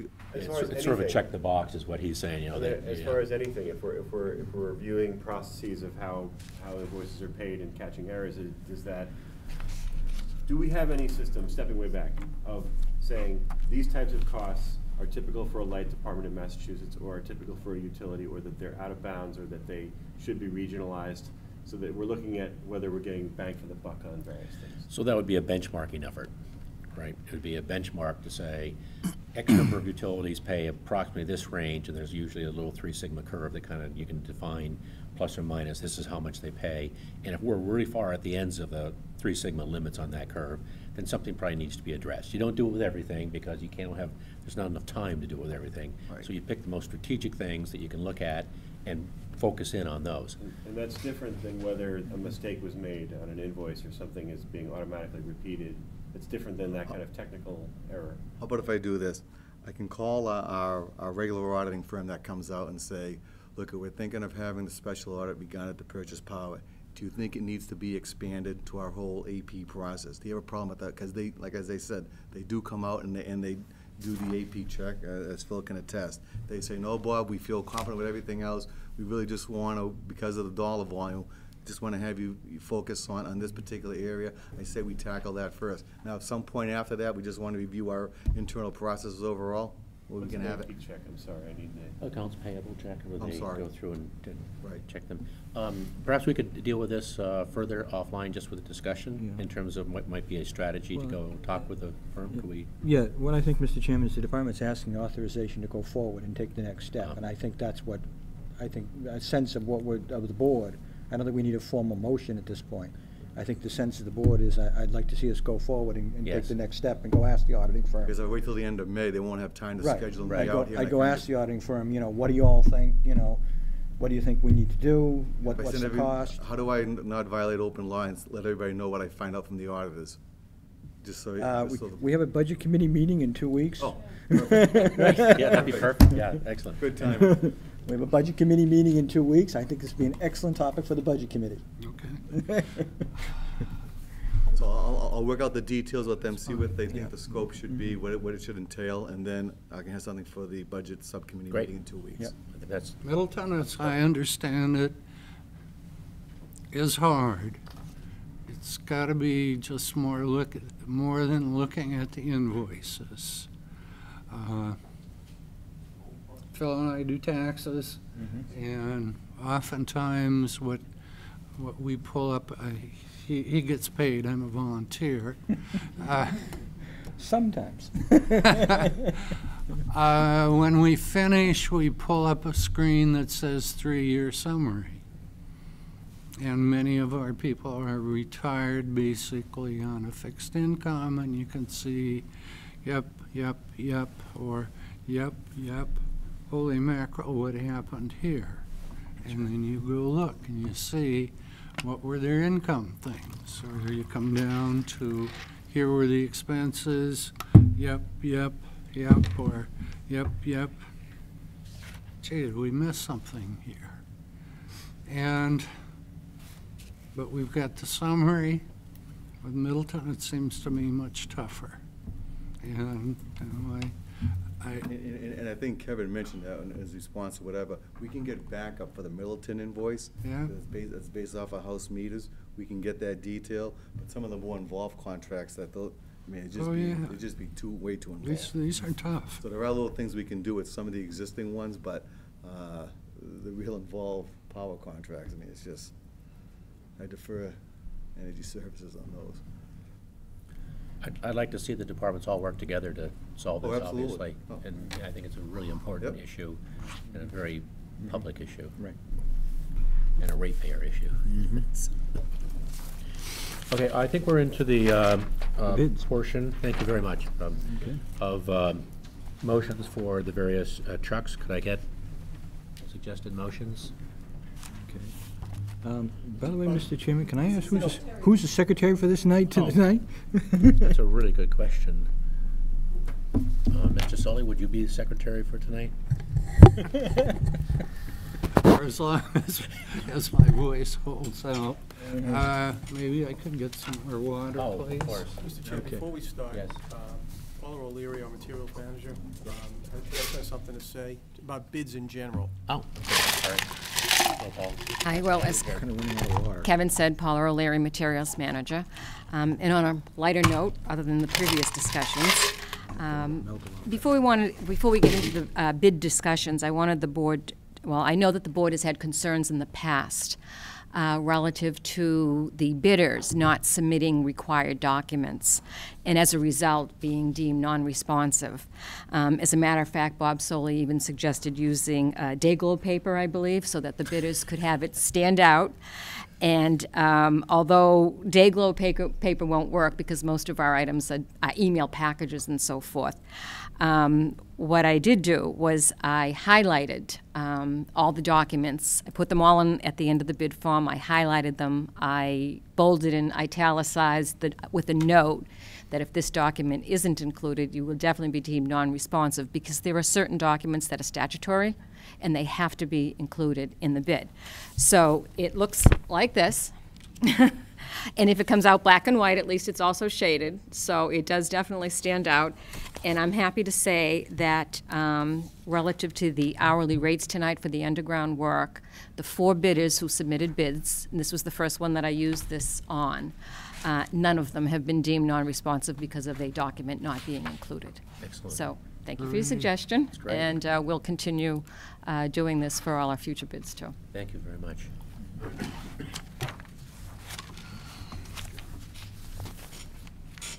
Am I on? Yep, you're on. Move that bid 2013-21 for one bucket truck 55 feet be awarded to Alltech Industries, Inc.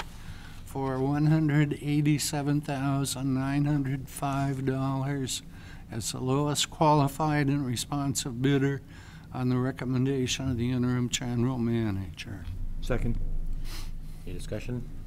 You wanna go? All in favor? You I'm wanna- sorry. oh, you wanna- I'm sorry, please go ahead. No, go ahead. I like I this. thought we talked about this already at the last meeting. This is a bucket truck that we'll be using, obviously the line crews will be using it. This bucket truck, we are,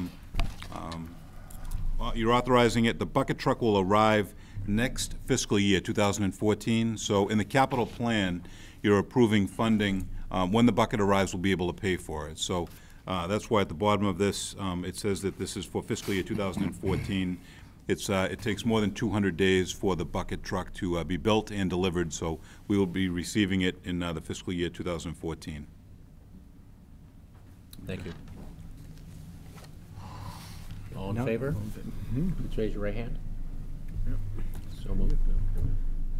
Move that bid 2013-22 for one trouble truck, 40 feet be awarded to James A. Kiley Company for $182,744 as the lowest qualified and responsive bidder on the recommendation of the interim general manager. Seconded. Discussion? We sent this bid out to 22 companies. 4 companies responded.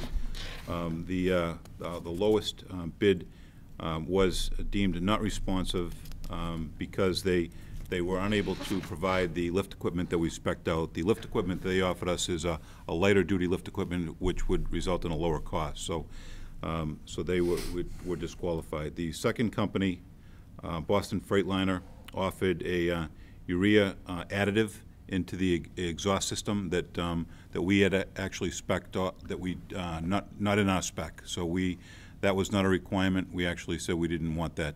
So that's all they offered. So we deemed them as non-responsive as well. The James A. Kiley Company met the spec for both the engine, the chassis, and the lift equipment as we spec'd out, and we're recommending them as the company. Any further discussion? All in favor? Please raise your right hand.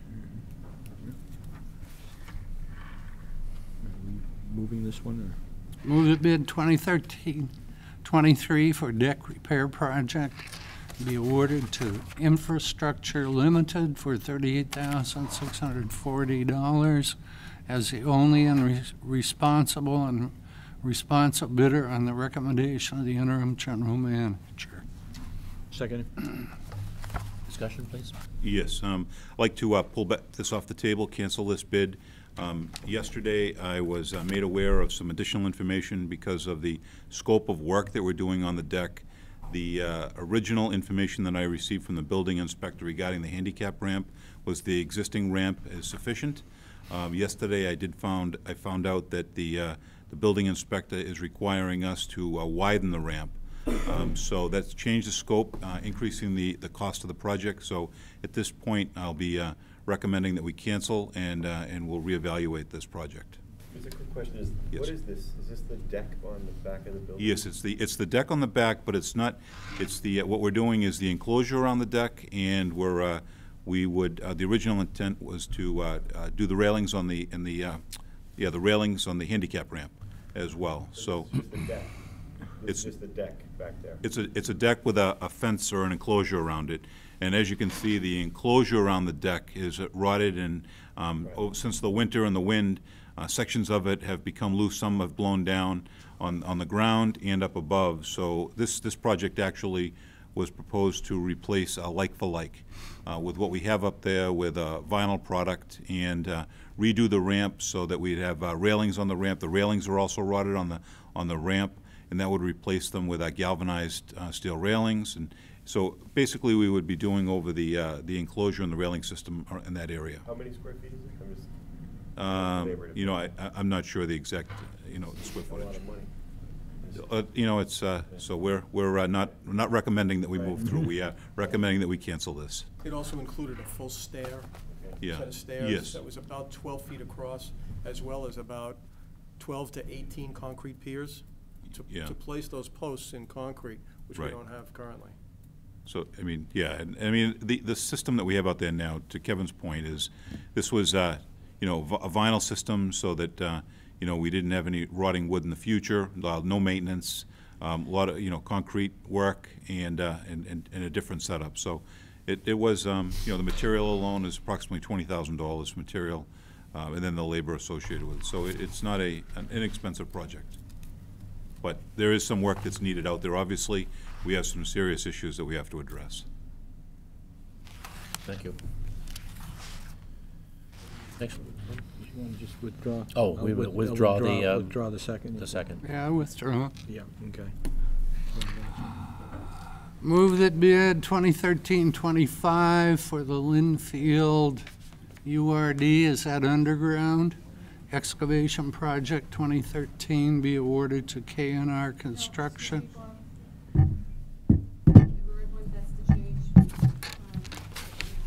Oh, there's a change. Okay. Let me do the other two. Yeah, let's get the other two out of the way, and then we'll come back to this one. I'm going to E. Move it bid 2013-26 for hourly rates for professional manpower, vehicles, trade tools, and equipment for underground electrical distribution construction be awarded to Fishback and More Electrical Group LLC for $900,681.60. Projected cost for a typical crew, including foreman, journeyman, and vehicle, is the lowest qualified bidder on the recommendation of the interim general manager.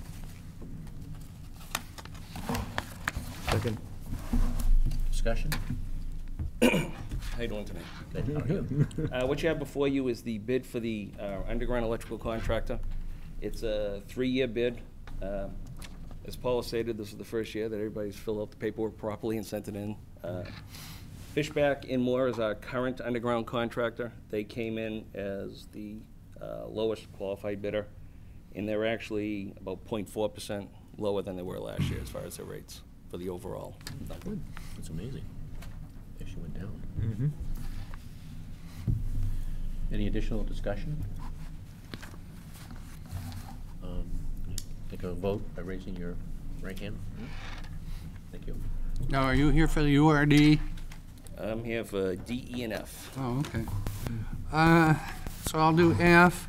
Move that bid 2013-29 for 750 MCM cable be awarded to Yale Electric LLC for a total cost of $54,585 as the lowest qualified bidder on the recommendation of the interim general manager.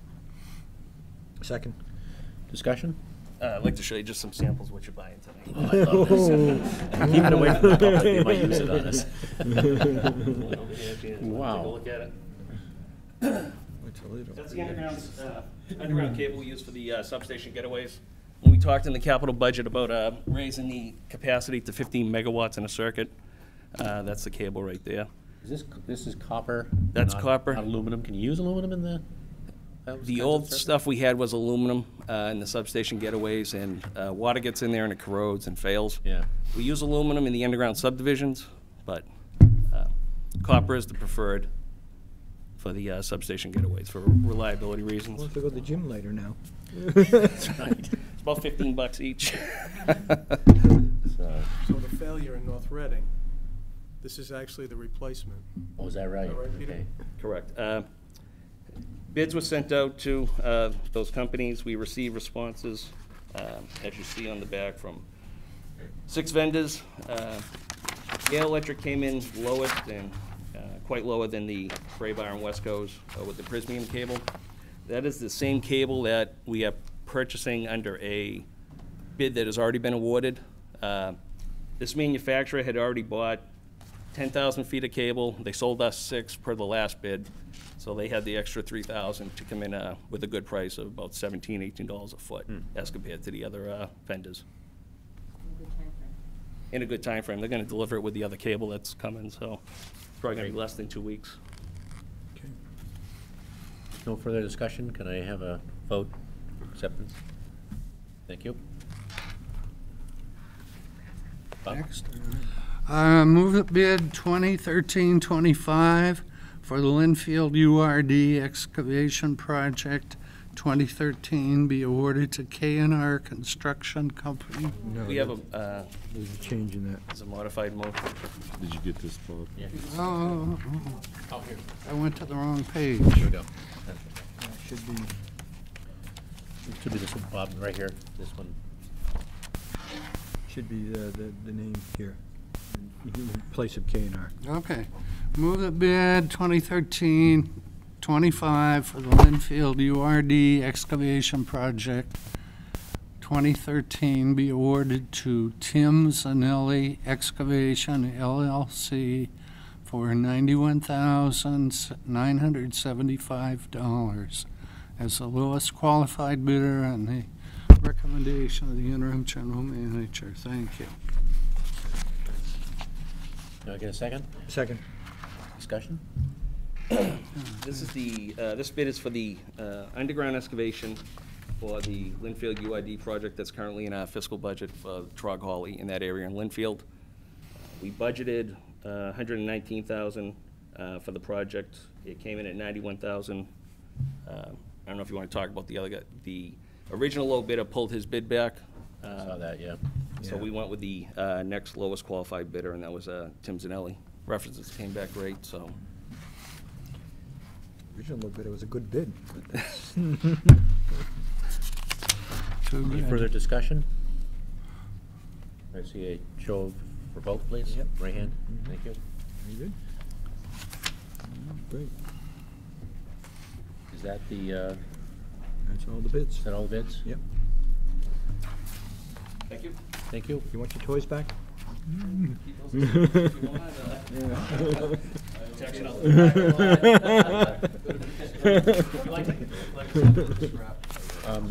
believe we're into the general discussion at this point. Is there any general discussion, any additional business? Nope. Public comment? Nope. Yes, please.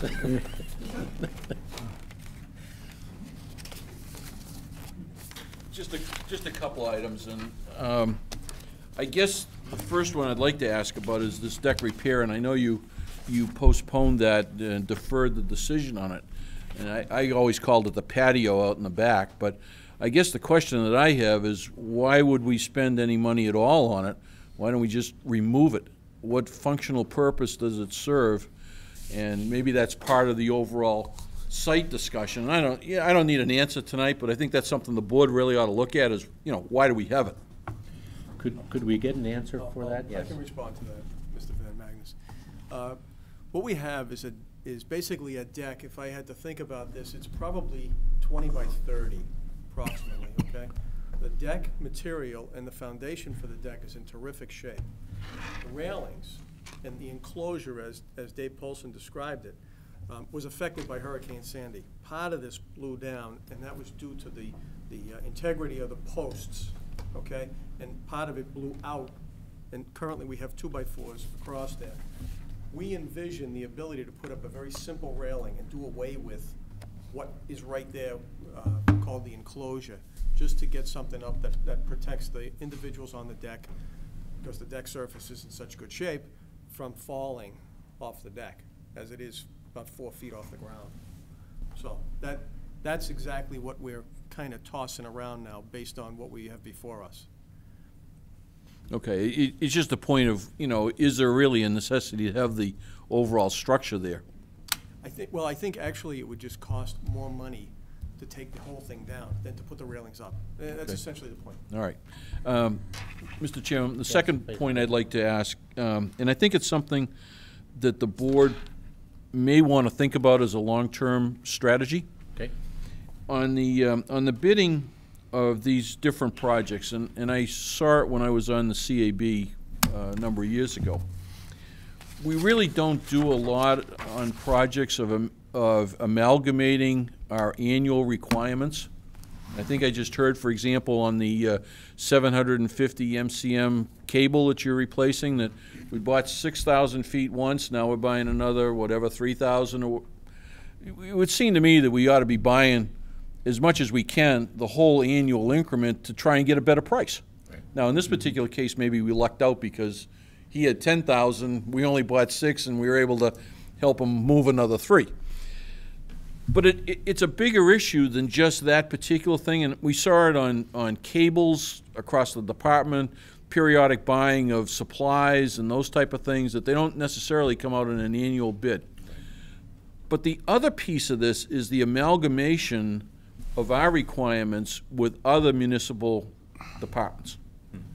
And I think it's a big deal. I think it's a big opportunity. And it may take some cajoling or whatever of the other departments to get in with us, but I don't know, what are the 6, 7, 8 municipals in the state of Massachusetts? Yep. We're probably all buying more or less the same stuff. And why aren't we able to maybe, like the state does, they have their state bid? Well, why don't we get a process going where we bid all of this requirement from all of these companies at once, and I think we could maybe get some very favorable pricing on it. Yeah, that's very interesting. I had raised the same issue way back when, I think when I first came onto the board, why there wasn't more consolidated purchasing. And I think there were some good answers to it. Kevin, do you have maybe it's a timing question, or is it it people bodes want to consideration. participate? It bodes consideration, but what Peter just showed us here, this cable right here, some of the municipalities, of which there's 40, by the way, some of them just do not like this cable, do not use this cable, use a different size. Everybody has different lengths. The cuts would be difficult.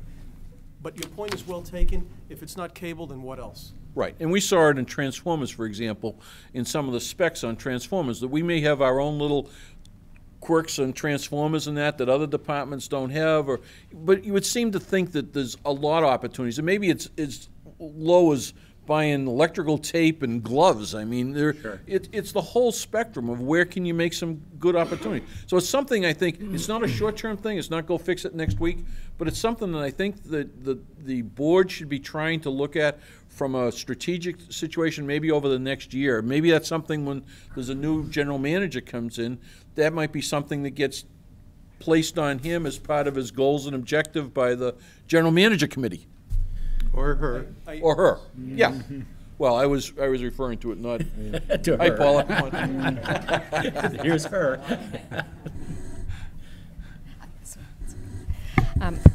I just want to let the board know and Fred know that recently I received a email from the NEPA, New England Public Power Association, and they had again gone out to get a contract for wooden poles. And I thought, well, this would be a good time to take up Fred's suggestion, which I've heard in the past too. And we contacted, we got a price and so forth from NEPA, and then we went out and got a price on our own too. And believe it or not, our own price from a separate vendor was less than the NEPA contract, which happens also. Right. But at least we are aware of it. We hope to work on more and more of that in the future too. Okay, and that's all, there may be an opportunity, there may not be any opportunity, but it's something we should look at, that's all. Yeah, I might I add agree. that it may be lend itself to a rank order kind of thing, where you look at the largest cost or more strategic kinds of items first, and then kind of keep coming down the list as to whether you can jointly purchase that or not. And I'm not sure if there are any examples of that across other municipalities, not just here in Massachusetts, by the way, but perhaps even across the country where there's joint buying. But I would got to believe that there's some case studies that someone's done on this, because I know for industrial distributors, they certainly give volume quantity discounts. So The only thing I might add is this, while it's good intentioned, I Yes. think it's a bit unwieldy, only because of the 30B process. Let's just say we were buying 10,000 feet or Okay. 15, 20 transformers of a particular type, and we were, our price was based on 3 other utilities buying X amount of whatever. And so the price was based on all of us coming together and making that joint purchase. So if the approval process of either the RMLD or someone else falls apart, the price falls apart. It's kind of unwieldy, but your intentions are well placed. And maybe there's a point where we can make a group purchase in the future to make something like this come together. But I just see some of it being problematic because of 30B and the way we do business here at the RMLD. right, I could certainly see that happening, but I think it does bear investigation. And Paul, if you wouldn't mind maybe Yep. thinking about how you might contact any other utilities that might be interested in doing something like this, just to see if it's even feasible. Because they would probably be saying exactly the same thing. What if we back out or we don't do something? But it'd be good to get a few data points. Yes, no, absolutely, I agree. And as Jean will attest to, too, we attend a MAPO meeting. It's called Massachusetts Association of Public Purchasing Officials, and there are consortiums involved with them, too, that, again, other than, I'll say, the big-ticket items like, transformers and so forth, but other supplies that could possibly also be purchased through them. So it is on our radar, and we are looking at it. Okay, thank you. Right, and sometimes on those processes, you want to try something that you can have a success with. Sure. Not something that's gigantic or Yeah, really it's- overly difficult right. or whatever, Off the Maybe just go edge. buy some gloves or something. I don't know what it is. Anyway, and the third item, if I may, just for a short period. Back on February 20th, and I could stand corrected if I have the wrong date, there was discussion that the board was going to make public the full content of the previous general manager's consulting contract. And it was expected that it was going to be at the March 27th meeting. That did not happen. And I guess I'm interested in terms of what that is, what the structure is of it, but also the control aspect of it from the board in terms of, how much have we spent to date, how much are we authorized, who makes the decisions on when to call, and all the rest of it, because those open-ended type contracts can become expensive. I agree 100%, and I think we should definitely take a look at that. You've got that information, I assume? I do, and nothing's been spent to date. Right, nothing's been spent, no contract's been signed. Well, if there's no contract signed, then there's nothing to disclose. That's great. I didn't know that. Neither did I. All I heard was we were going to disclose something, so. Excellent, thank you for raising If it happens, Yeah, we absolutely. should. You'll be the first we call. Mr. Chairman. Yes, Mr. Sully. Move that the board go into executive session to discuss strategy with respect to collective bargaining, Chapter 164, Section 47D, exemption from public records and open meeting requirements in certain instances, and return to regular session for the sole purpose of adjournment. Seconded. Do I have a second? I'll second it. Show of vote. Poll the board. Poll the board, Poll too. board. Yes. Mr. Pacino, yes. Aye. Aye. All right, very good. Okay. Thank you, sir. It's been fun. You're going to another room or something? Yeah. You do, but